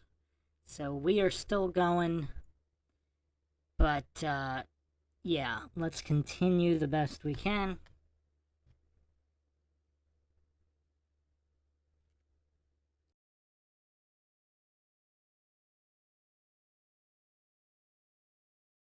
Smith, because he's wonderful, and I had him on for a couple of hours last week, and he introduced a fact to me, and I've like, oh my gosh, this is totally why they attacked Donald Trump. It's why they attacked you. He was actually referring to David Duke and how there was this full media left and right attempt when he was running for governor to take him down, and how somebody had written an article about how strange it was because they tried to say it was because he was in the KKK, but obviously people that were in the KKK just went on and became the Democrat Party. Like nobody cared about that. Yeah. And actually what it was that he unexpectedly galvanized the populist right. And he said it's the only thing that the establishment is actually really fearful of is people that for whatever reason are able to galvanize real men. He's like, the populist left, nobody cares. Like, the blue hair, tattoos, skateboarders. But the populist right are people who know how to shoot, who know how to hunt, and who will go to war for their families. Yeah. So any person that unexpectedly galvanizes men that like embody true natural masculinity is going to be attacked by the Matrix. I never understood why you were so, it made no sense to me. It's like, I met you with George years ago, and then suddenly I looked up and every single person was doing like an Andrew Tate is this video. And then I realized, oh, okay, after Dave Smith put that piece together for me, I'm like, he unexpectedly galvanized what would be the populist right. You're talking about men returning to masculinity. Yeah. It doesn't matter what they say. You can be great, all of this stuff. That cannot happen when they're trying to turn everyone into a homosexual, because it's easier to subjugate homosexuals because, homosexual men aren't going to be an army of people that go and try to like grab their guns and take on the government. Well, they're used to bending over. Yeah. So, I mean, and that's what the government wants you to do, right? They're used to bending over. In fact, they quite like it, which is exactly what the government wants you to do. And no, I think you're right. I was fortunate or unfortunate enough to reach such a large subsect of the population, and I was making it clear that masculinity on some level is saying no. Mm-hmm. That's what being a man is. Being a man is saying no. Even if you look at raising a child, right? It's the father who's typically the disciplinarian saying no. And they've tried to label that as hateful. They try and label you as hateful when you have standards, but truthfully, you love things, right? If you love your family, you hate everything that's against your family.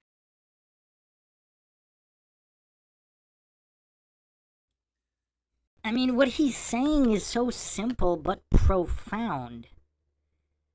I mean, it's just so insane on how he exposes all the propaganda and agendas in such an easy to understand fashion, and all the triggered goofs who subconsciously recognize the truth of what he's saying, they're so ashamed of their own mental weakness and subservience and bootlicking of the powers that be. The most anti-human behavior you can have, that's why they hate him, because he's calling out their weakness.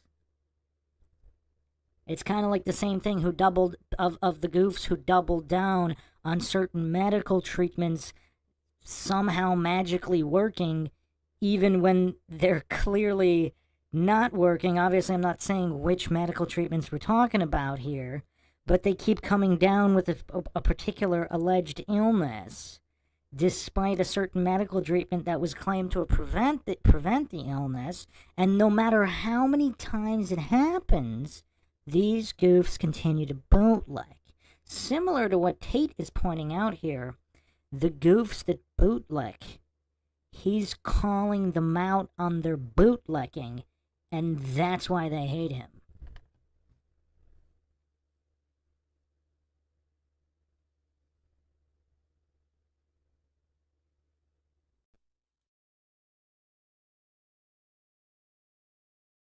There's no light without dark. So they'll just say you're hateful because you're anti-LGBT and you're anti-whatever. But truthfully, you love something else. And they try and miss that part out. And I managed to be massively successful, primarily also with young males, which they really got upset about because it was a perfect storm that ended up putting me in jail. But I had all these young males following me, and then I had my program that allowed them to make money, and they started making more money than their teachers, and they're going to school saying, I don't need you anymore, and blah, blah, blah. Then they were holding me accountable for absolutely everything anyone ever said. The number of articles that have been printed about me where they say some guy has done some heinous crime and he followed Andrew Tate on Twitter. 9.8 million people follow me on Twitter, right? It's completely insane they try and tie these things to me. I have a strong suspicion Keir Starmer's going to come at me. I'll say it here first. He's going to try and say I incited the riots for saying you should have a border. But that's what I think they're going to try and do. Everything is automatically my fault. The Matrix is just out to get me. There are people in rooms in 3 or 4 different countries who are just sitting there trying to find a way to put me in jail. It's kind of scary. But yeah, I guess there's no light without dark. You can't cast, you can't shine bright without casting a shadow. And my basic message has always been, yeah, the true essence of masculinity, which is saying no and not being afraid to be that person in the room who disagrees with the 17 people. You know, that's what it's truthfully about, and that's what they're scared of. And they want you to instead bend over. And I don't think many people at home actually understand how, you say you've been around. COVID was a perfect example, but there's a lot of examples of it. But when you've seen enough of life, you see how power corrupts people and how evil people can actually be. I think the large swath of the populace who are just slowly going along with all of this, they don't believe that people are inherently evil. They're like, oh, well, I'm not evil. And why would they do that? I heard that all the time. Why would they make us get an injection if it doesn't help us? Why would they? Why would they? I don't think they understand the true dark hearts that come from a man who just wants to satisfy his ego. There are people out there who just like to laugh. They like to laugh at you wearing a mask and injecting yourself with poison. They thought it was funny. And power absolutely corrupts. We're run by these people in the world now. They're born into these families, or they're so corrupted morally, but also financially. Money's not even real. We talk about a lot of things. People say, oh, it's all about the money. And I say that is such an optimistic view that you believe it's all about the money. Because it's not about the money. It's about controlling people, and it's about destroying their spirits. It's about destroying their souls. These people print money. Why do they need money? They print it. They don't have to make it. They just press a button. If you think they're doing things for money, then you don't understand how deep the rabbit hole goes. They don't actually care about money, which is why they destroyed the whole economy in the first place. They don't care about money. What they care about is making you comply.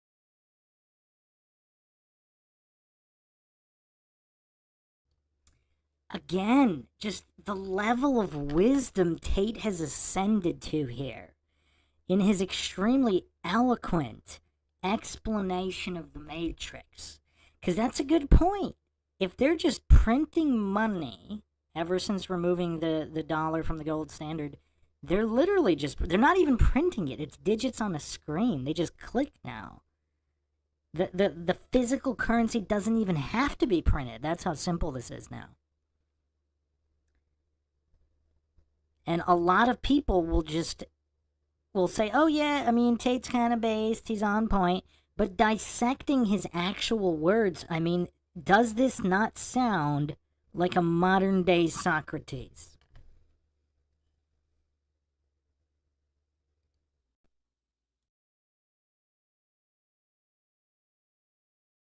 For the same reason a loser becomes a police officer. They're bullies, and they're cowards, and they have no actual innate power, and they're empty inside, and they don't believe in anything. And they want you to comply. They want you to obey. They want to intimidate you so they feel like they're something. That's why weak people in charge are so dangerous, because we all see what they do once they're weak. I saw Keir Starmer's stupid face. Put me in jail. I saw his stupid face standing up there. Oh, we're going to arrest everyone trying to act like a tough guy. I saw the weakness in his eyes. I know what kind of person he is. He's not a good person. And he's saying the people of the UK are not allowed a point of view anymore. You're not allowed to speak. Full Stasi. It's incredible. It's actually quite scary. Yeah, and what's interesting, too, is there were a ton of studies done. The globalists, even at a certain point, and I am talking about the reason why Sigmund Freud, despite the fact that he was a pedophile and protected pedophiles, is still taught in the classroom, is because he is considered the father of psychology because he gave them this award, and he was actually a Kabbalist, and so he worshipped the Jewish Kabbalah, and the Zohar was his book. And so he basically trained, and they ran these programs to even see how they could create a psychopath, right? And how they figured out that they could create a psychopath was molestation was a component of this, like molest them from the time that they are a child. Yeah. And so I don't think people understand that if a man was raped when he was a child and then was exposed to all of these other elements and then becomes a world leader, he has an element of psychopathology that has been intentionally bred into him. And he will do things in a way that you will be shocked. People talked about how Emmanuel Macron during COVID, the French people were saying like they realized he was a psychopath. Like there was something he was getting, like there was a sadistic element in nurturing people in a way that, for example, if you had a woman with a family, this is why even saying like women should have families before you allow them to go climb a ladder, they're removing these aspects that are natural where you're going, oh, maybe I shouldn't torture these people and let these people die alone. Well, these leaders don't think that way. Like you have to confront the actual evil that we are facing. Like this is a cult of people and they are literally deriving pleasure from your pain. Well, let's talk about let's use some historical context. We're in the country of Romania, so Dracula is based here in Transylvania. Dracula is based on Vlad the Impaler, which was a man who had a castle about 3 hours from here, and he was famous for impaling people. He put a spike up one hole and out the other, and he'd impale them and stick them out on the streets. And what he was doing is, when he was fighting the Ottomans, every time he'd kill an Ottoman, he'd impale him, but the Ottoman army outnumbered his 6-7 to 1, so he decided to try and scare them. So he went into local villages of his own people and impaled them, and just stuck them on sticks and just put them all along the road. So when the Ottomans started marching, they'd march for hours seeing all these impaled people. He impaled people and chose impalement and got pleasure from impaling people because he was molested as a child. Because the Ottomans, when they got hold of him, sodomized him. So when he became the leader, he thought, I'll show you all a lesson. And he impaled everybody. That was his thing. Yeah. So that exactly what you just said. Exactly what you just said. These people are morally corrupted. And if you sit there and think that these leaders have any interest at all in you, it's kind of interesting to me. People always say, the politicians are so stupid. And once again, that's a very optimistic view. They're not stupid. They know what they're doing. And you are confused and you think they're stupid because you think they work for you. You think, I hired the politician. The politician is my representative, and he's going to go there to represent my interests. And when he doesn't represent your interests, you think he's dumb. No, he works for someone else. He uses this whole "you can vote for me" democracy garbage to allow you to accept him sitting up there and doing the opposite of absolutely everything you've ever asked for.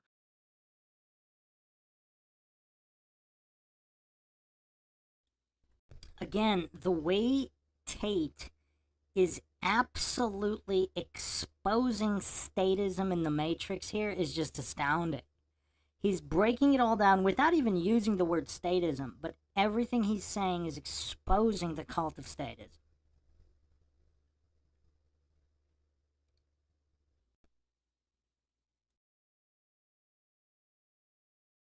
There's not a single politician doing anything any of their people have ever asked for, nearly ever, in the West. They work for someone else. They work for shadow lobbies and hidden interests and big money and banks, and they work for a completely different team. They're doing the exact right votes. They're voting exactly how they're supposed to. They know they're doing their job fantastically. Your confusion is you believe they give a shit about you, and they never have, and they don't. And we could talk about all of this, like I said, philosophically, but it's very interesting because the world is cyclical and everything goes around in circles. You have a king who's in charge of his empire, and after a while, the king's son he's still a good king, but he's not as good. And then the next king's son has just been too spoiled and everything becomes decadent and you don't want them to be king anymore. And there's a revolution and you fight for democracy, and then democracy comes and there's a fantastic democracy at the beginning and everybody cares. And 3 or 4 generations later, everyone's just robbing and stealing as much as they can and nobody cares about the population anymore. And now you have people inside of America who would very happily put Trump as king for the rest of his life and put his son in charge. And then you go back to royalty. It's like the world is cyclical and nothing lasts forever. And when I talk to Americans especially, they don't have this concept that America can fall. They're like, but what will happen to America? I'm like, it's going to fall. I'm like, what do you mean it's going to fall? Nothing lasts forever. If you lived in Rome and you had these beautiful Colosseums and these marble arches and you're wearing your robe and you had all your slaves and you're eating grapes, you can't ever imagine it on fire. One day you woke up and you looked out at Rome and you were like, no way. This is the world. This is the civilized world. This is Rome. There's nowhere else. Still burnt down. That's what happens with decadence over time. And everyone talks about the fall of Rome and we compare it to the fall of the West. And there's a lot of similarities. The fact that the native men grew decadent. They didn't want to go to war. They didn't want to protect it anymore. They decided to open the gates to the barbarians instead to prevent them from setting everything on fire. They said, y'all, you can come be Roman. They came in, were dissatisfied with what they had. And before you know, there's an internal rebellion and everything burnt.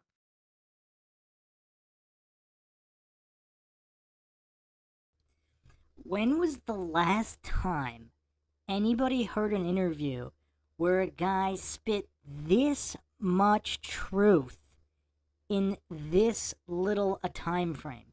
This guy broke down everything from basic psychology to statism to the rise and fall of societies and why in a relatively short period of time, did he not?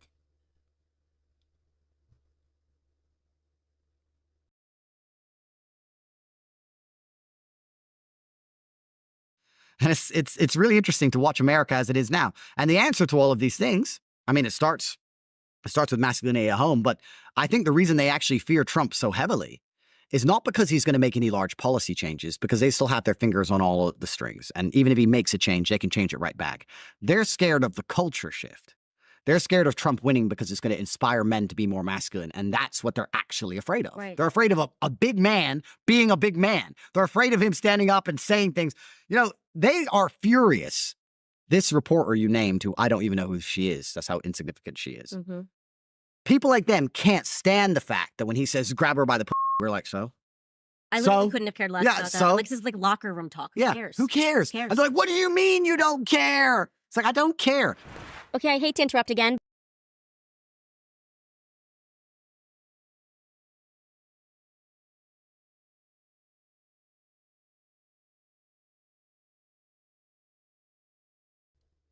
What he said there about Trump was very interesting, because he basically said it doesn't matter who the figurehead is, and that Trump can't actually change anything. Who has said that that's pro-Trump in the mainstream? Who has ever said that? And he kind of reveals the real fear here, which is the culture shift, and you saw that in term 1.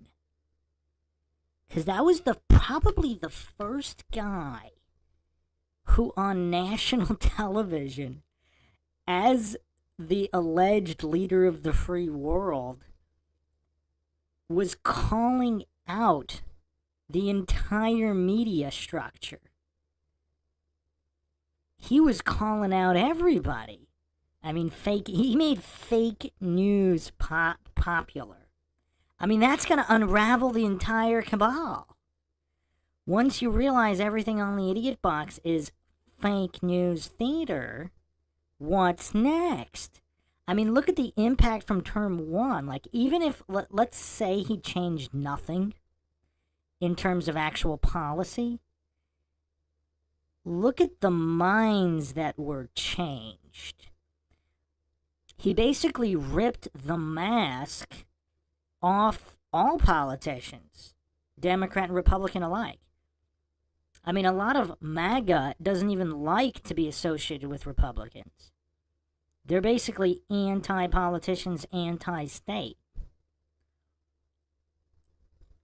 Lord Zed in the chat saying, why did they let Trump become president in the first place? They intentionally did that. Okay, so 2 things. There's actually a theory that they didn't, because they were so sure. Because if you remember all the media at the time, everybody was convinced that Hillary was going to win. And it not only win, but blowout. So there are theories that they didn't bother to rig it because they believed it was such a landslide. That's one theory. The other theory is that they did let him win, so to speak, in order to sow more division, to accelerate towards martial law and the New World Order. Because they want him to awaken people. Just like shills, if you believe that Alex Jones and David Icke are shills and just executing the agenda, which they may very well be doing, part of the agenda is revealing the truth to lead to strife and discord and civil war, to necessitate the martial law being rolled out in order to get to the New World Order quicker. And this is where useful idiots come into play, because some of them might not be knowing shills, but they're still executing the agenda by telling the truth.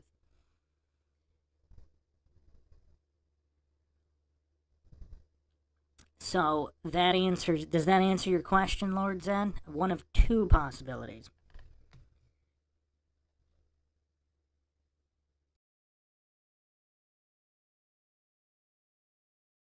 But I have to tell you guys about American Finance. 795-1210.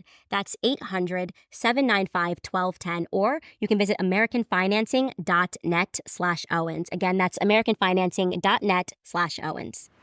You know what's really interesting about American elections? I've always found this interesting because I watch all the rigged elections all around the globe, and they're all rigged. But the American election is a very interesting one because it's the only election I've ever seen in the world where everyone is obsessed with killing their own children. There's no other election I've ever seen this. I've never seen the French talk about it. I don't see the British talk about it. It's not even on the agenda.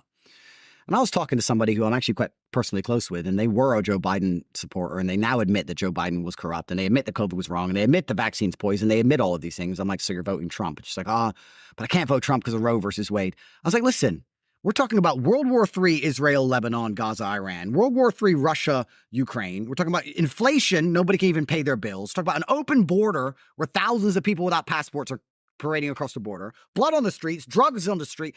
Don't you think there's more important things than at which week you can kill your own child? How stupid are you? The fact these people even exist shows that it's almost over for the West. The fact there are people who still believe that Kamala is going to somehow be a good leader. It should be 99% Trump. The fact it's even 30%. Who are these humans? Name one time she stood up and said how she's going to fix a single problem. I'd love to sit with her and say, Kamala, okay, I'm going to give you a fair shot. Never met you before. Please explain an issue and explain to me your compendious plan of how you're going to fix that issue.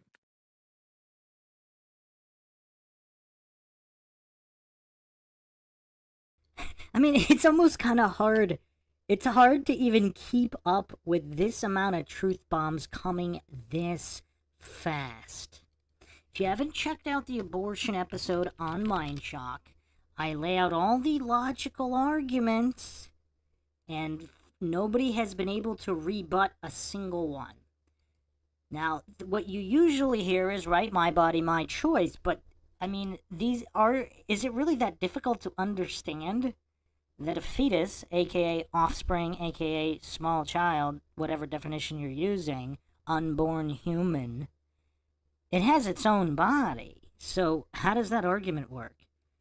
The only argument that works is it's on your property. The old slave plantation argument. And that one we can address as well. I mean, Martin Luther King said, how can the dream survive if we murder the children? Every aborted baby is like a slave in the womb of his or her mother.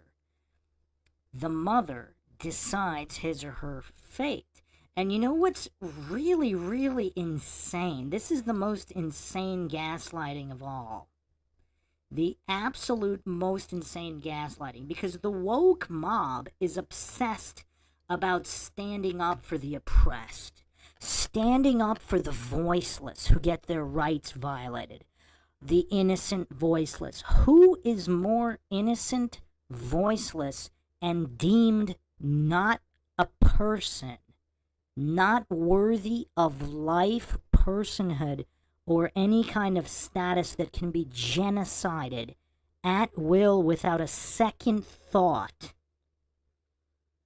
All the atrocities of the past were about painting a certain class of human as not worthy of personhood or rights.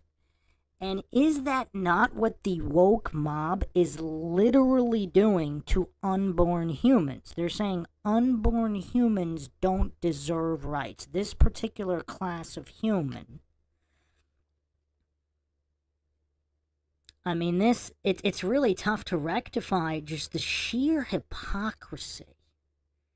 The absolute sheer hypocrisy of all of this. This is the definition of, right in the dictionary, a human being. So if it's a human fetus, it's a human fetus. If it's a cow fetus, it's a cow fetus. So a young human being or animal before birth. So it's a young human. I mean, these are basic definitions. And for those that don't know, I mean, I actually, before I really logically dove into the abortion arguments, I mean, for those who haven't heard the testimony of Gianna Jessen, I mean, it's pretty profound. I mean, it's astounding. If abortion is merely about women's rights, then where were mine?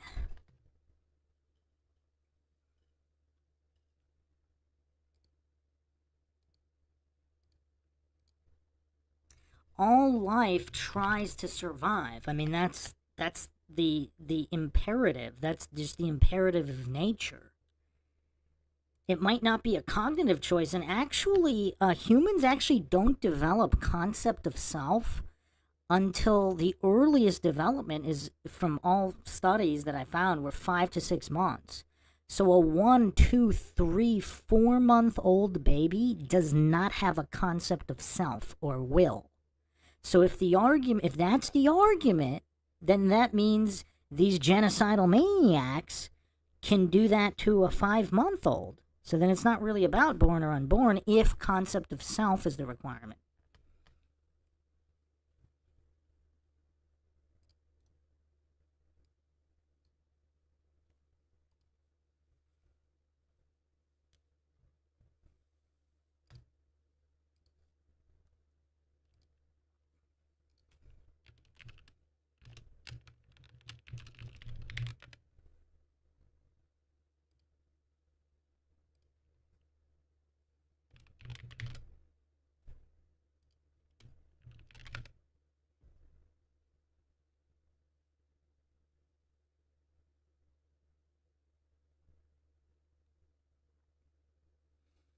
And not just Gianna, but a lot of abortion survivors.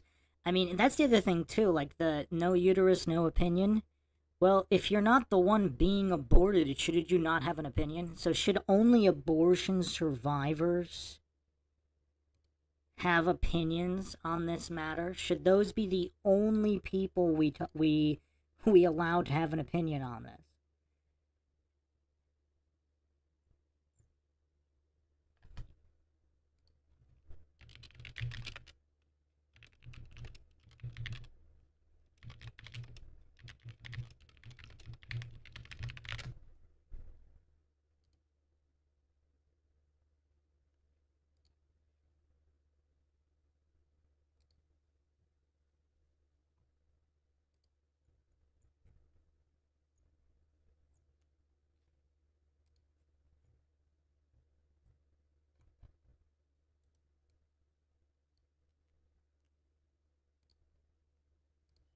Here's another quote from Gianna here. Very disturbing quote. I mean, it's kind of hard. Like, how can you call yourself a human being if you don't have empathy for other human beings?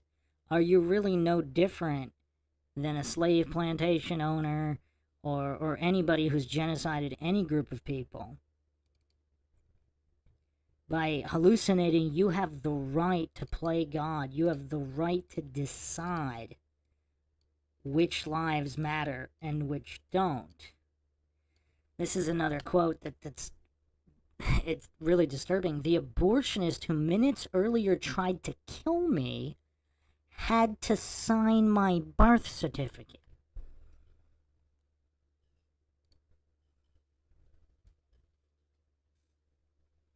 I mean, this that really makes you think. I mean, how dark of an inhuman person. I mean, you want to talk about not human. How not human does one have to be to not be impacted by this testimony?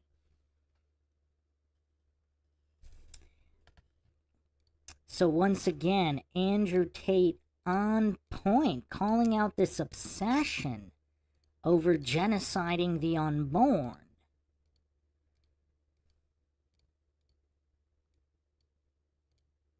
I mean, who is the most marginalized group whose rights are not respected?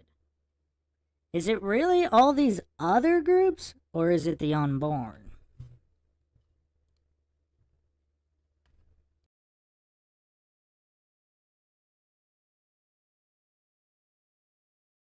In 2 minutes, go. Inflation's bad. We know. How you fix it? We need more money. Yeah, we know. How you fix it? She can't even answer a question. And there's people out there sitting there going, yeah, she's good. Why is she good? Well, she's a woman. Bro, it's so over. It's so incredible. It's incredible how just psyop people can be. Mm-hmm. It's scary. Well, that stuff is what's bred in the classrooms, and that's why I really do believe. Well, there's no question. Like our education system, even from kindergarten, was established by communists. Like we had this huge influx of people. It's actually a really important time in world history for people to realize the 1848ers, so to speak. They tried to overthrow what today is Germany, and it failed. And then a bunch of them who tried to overthrow the government came to America, and they went on to become Pfizer, people who instituted kindergarten. Yep. And I think that really when our government got completely taken over, like McCarthy was actually a hero, saying like commies are here. Yep. We're taught in the classroom that he was like this paranoid person. No, he was trying to save America. Yep. America died the day they shot JFK. The last Catholic president shot in broad daylight by the deep state. They took over because he was going to shatter it. He had realized that the commies were in control. I mean, the CIA doesn't represent American interests at all. Like they're all about just subjugating the world. They're global elites. I think the CIA and the Mossad are the exact same organization. But it's fascinating to see that you do see this recurrence of people that are repeating things that they've learned in the classroom over and over again. Feminism is implemented in the American mindset for women from the time we are in grade school. From the time, even little projects they're doing, like to try to basically let them know that the most important thing is standing up for female rights. And so there are these like childhood traumas that they hit on when they say like, oh, abortion. And you're like, oh, and in high school I was taught like, that if I don't fight about this issue and the state's going to control my body, it's completely made up and it's a nonsense, but it's psychological conditioning that's hard to break because it happens when you're a child. In the same way that those studies proved, you molest a kid, then for life you can kind of create this person into a psychopath. And you will see that there is a thread between men that have been molested and they do become psychopaths. And they hate in a way that doesn't make sense to most people. And it's the same thing for these women. Like these feminists don't even realize it's like a childhood trauma. They made you watch some movie in health class and told you that your rights are going to be taken away unless you're allowed to kill your baby. It's a nonsense. It's insane. Bro, the state's going to control your body, but they'll get the injections. Same people will get all the vaccine injections when you talk about controlling your body. You're right. It's a massive logic fail. And I mean, like I said, misogynist, blah, blah. But feminism is one of the most destructive mindsets they've installed in the entire population because feminism prevents birth rates. And I mean, you can argue about 100 different things, but you'd like to agree that if you have a population, the population needs to sustain itself, at least, right? You'd say if you have 1,000 people and you want to have a civilization of 1,000 people in 200 years from then, they need to have children. We could all agree that population is important, right? Feminism is extremely destructive to that. It's destructive because it makes the women not want to have kids, but more importantly, it makes men not want to have kids with the feminists. You can't tolerate them. They're intolerable people.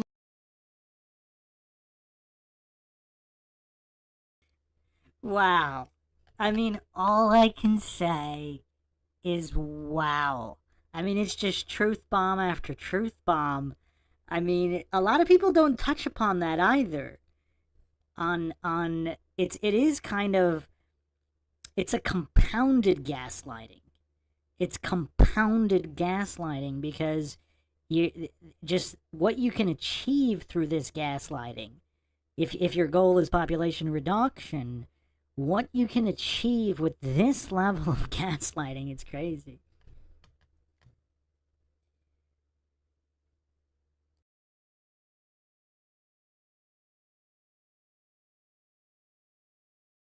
The worst possible people. I think men build and protect society. We're certainly building it. We're failing to protect it. But women have the magic. Women have the ability to reproduce, and birth rates are falling.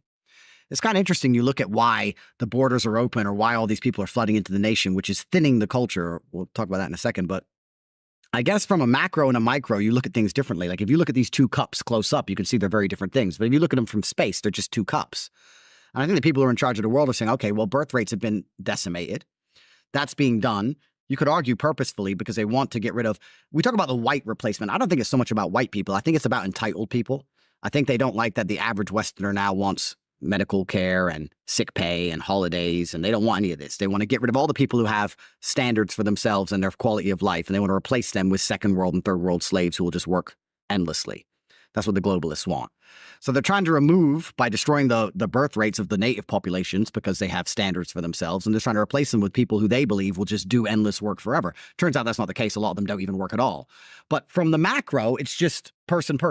To them, they're the same. If you're living inside of that society, you understand it's not the case. You can be a Christian from a particular area or a particular ethnicity, and your town has always been a certain way, and you have someone come in from a completely other side of the world with a completely different mindset, completely different view on society and how they should function, and your society is being degraded. But what's the answer to these things? Well, the answer to these things are women need to have children. If women won't have children, it's over. I put a tweet up that really pissed off white people. I don't know if you saw it. They got really mad. It went super viral. I'll send it to you. And I was saying to the white people that it's over. I was saying the white race and all you Christian crusaders and white people and everyone who's sitting up and talking about how important it is you need to restore the West to Christianity in this white ethno-state, and Nick Fuentes and all these people, and Nick will actually agree with on a lot of things. If you're not having kids, you don't have a future. If you're not having children, you don't have a future. That's the bottom line of it, right?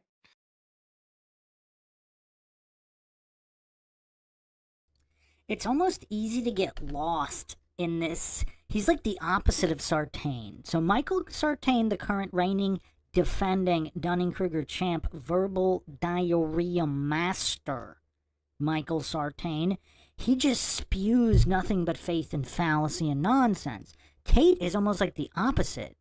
He's just spewing logical truth bomb after logical truth bomb in rapid succession. You almost get lost in it.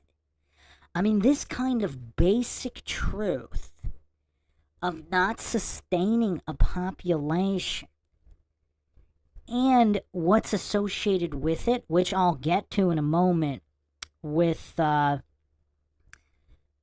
Owen here, this other modern philosopher who's been elevated to this Socrates, Aristotle, Plato level with his recent video. Again, similar to Tate. He's done plenty of other videos. I've just never seen one where they seem to have just taken it to a whole nother philosophical level here.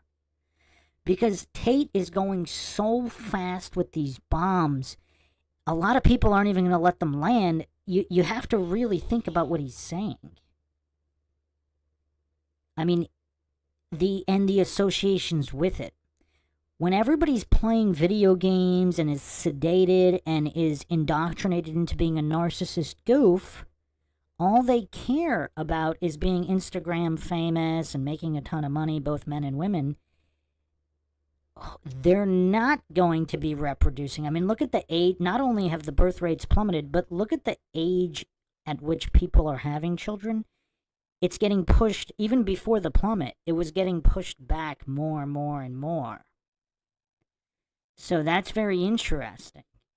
Again, if this is all by design, look at the way modern society is structured with appealing to the ego. I've talked about this in a number of other podcasts where everything seems to be satiating and appealing to the ego. And Owen is going to drop some bombs on this too.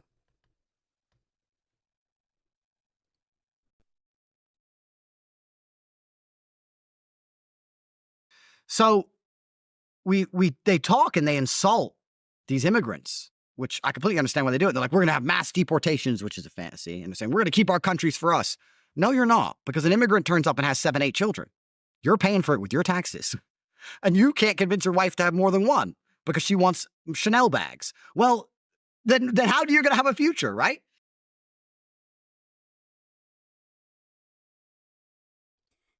I mean, if this isn't modern day Socrates, I don't know what is. Chanel bag. Wow.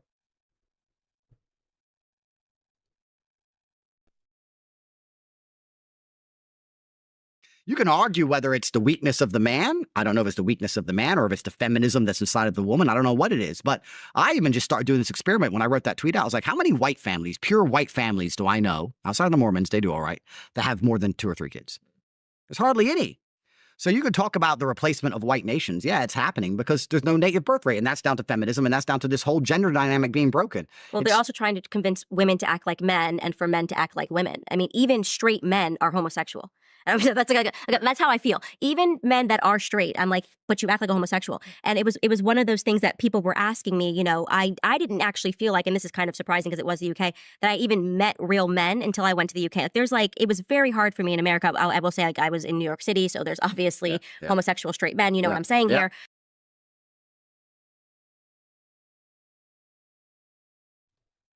Owen is actually going to explain this extremely well. He's going to fill in the gap here. So she calls them straight homos. Interesting observations by Candace. And also, we have to give Candace credit for saying she was kind of limited to New York City. I mean, she obviously needs to visit some of these rural areas because apparently she has not.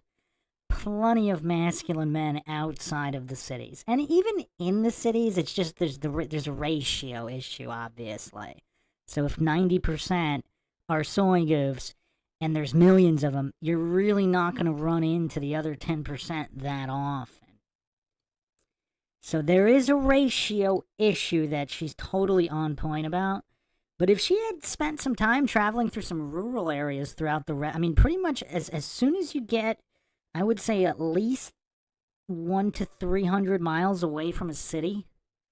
I mean, you got some pretty based people out there in every state. In every state.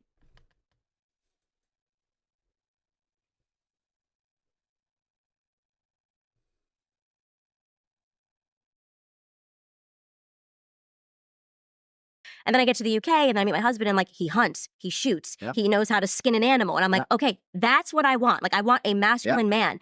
And so it's interesting because you and your brother have opened up this debate in America about what is true masculinity, right? This is the argument. They're not truly masculine. Like you shouldn't follow that. Like what's truly masculine? And now you ask, okay, then what is your prototype? Tell me who we should be following. If it's not the Tate brothers, what is real masculinity? I've asked this question before and I've gotten some answers. Some people will say, Jordan Peterson is a better example of masculinity, and so your idea is that people that have philosophy and talk about masculinity is true masculinity.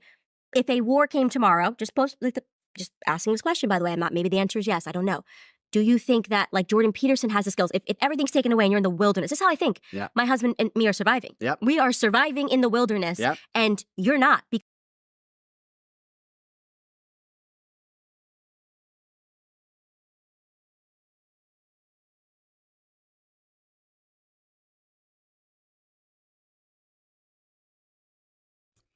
Yeah, Candace is not going to like me for this. I'm going to bring up an image of her husband.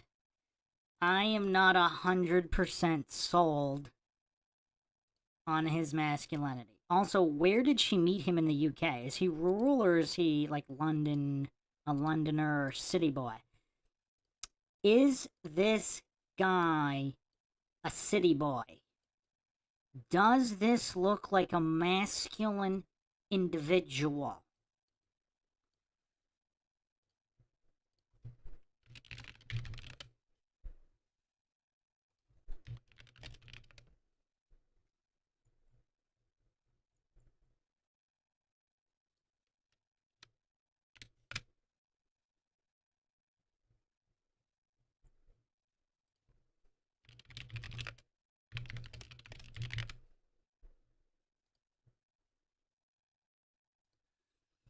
Just give me 1 second here.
Just give me 1 second, double checking this stream.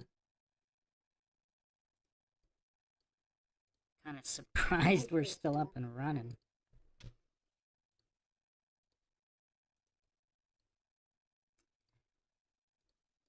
So what does everybody think of Candace Owens' husband here? Is this guy masculine, or is he more of a city boy?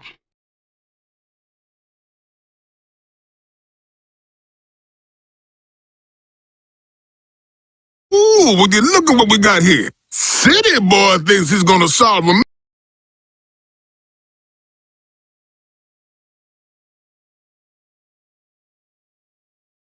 mystery with his fancy computer phone. Adore. Look, look. Attention all units. Attention all units. Steve is going to fit an entire cantaloupe in his mouth. Repeat, an entire cantaloupe. It's a 2316. Let's move. Ooh, look at what we got here. City boy thinks he's gonna solve a mystery with his fancy computer phone. City boy! City boy! You are.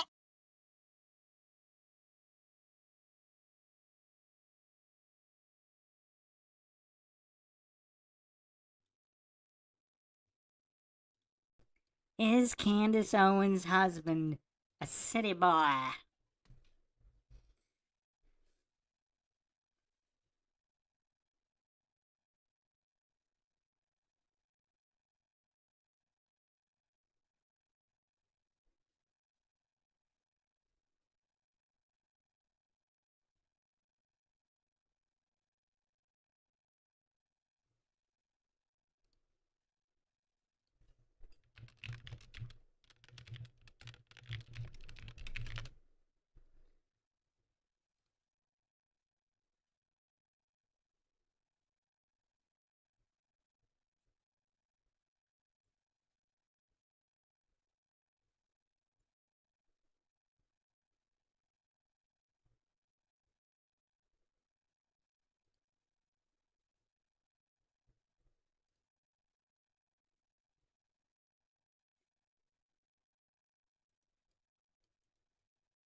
Yeah, I don't know. He kind of looks like a city boy.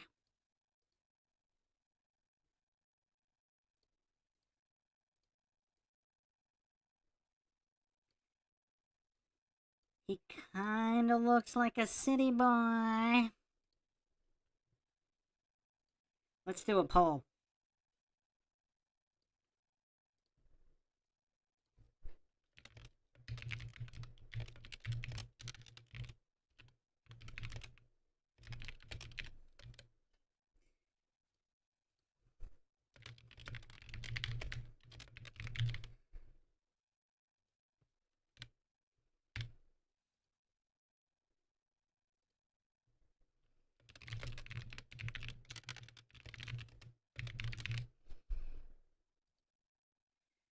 Let's see what we got here.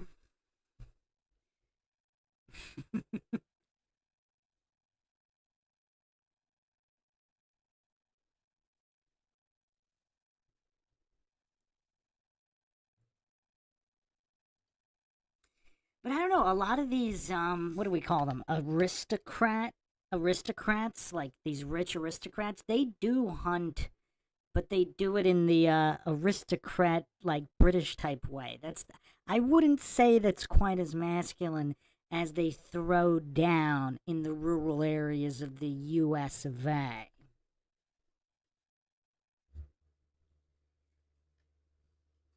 Wow. 78% city boy, 11% too tricky to answer, and 11% are stating that this city boy is more masculine than even the mighty Steven Seagal, possibly the Messiah. I mean, this is straight up blasphemy. Is that Suitsaka making that vote?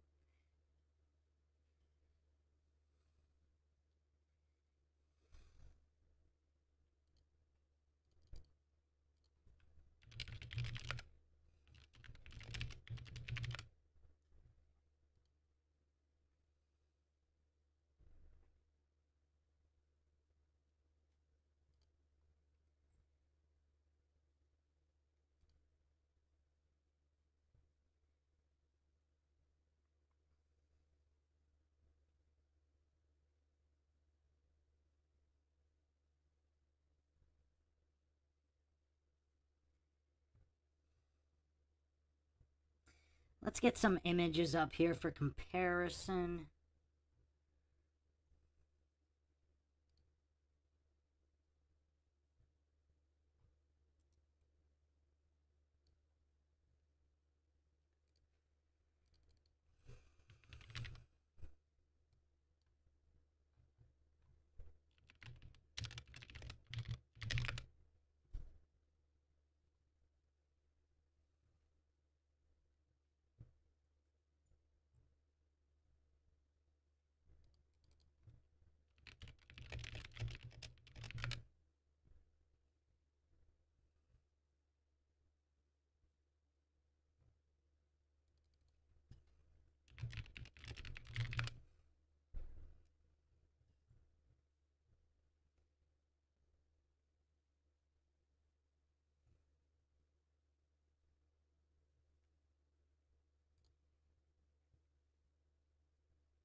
So let's see here. Is hunting in England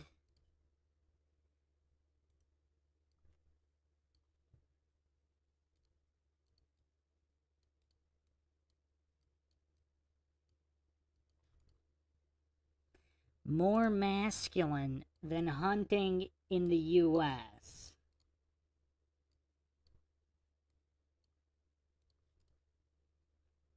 These are just the first images that came up, so let's see. We got these guys hunting in England. I don't know.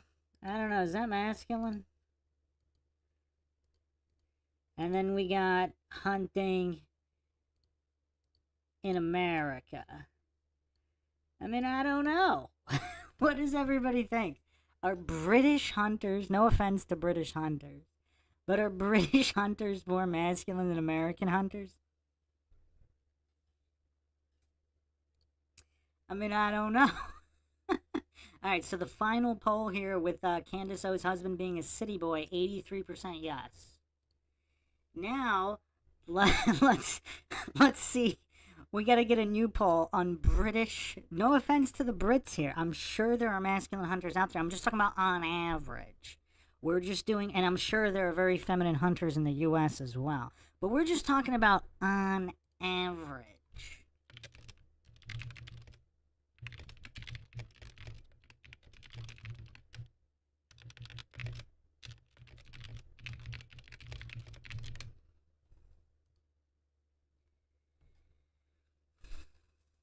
So let's see what everybody thinks.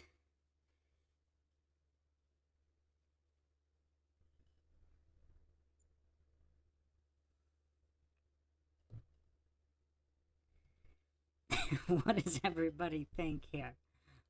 Wow, we got someone for the Brits. The Brits are not 0%. We got 11% more masculine hunters in the UK. 89% no. Let's see as this poll matures a little bit. John McClure from Arkansas says no.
So, wow, final poll here. Pretty good. Wow.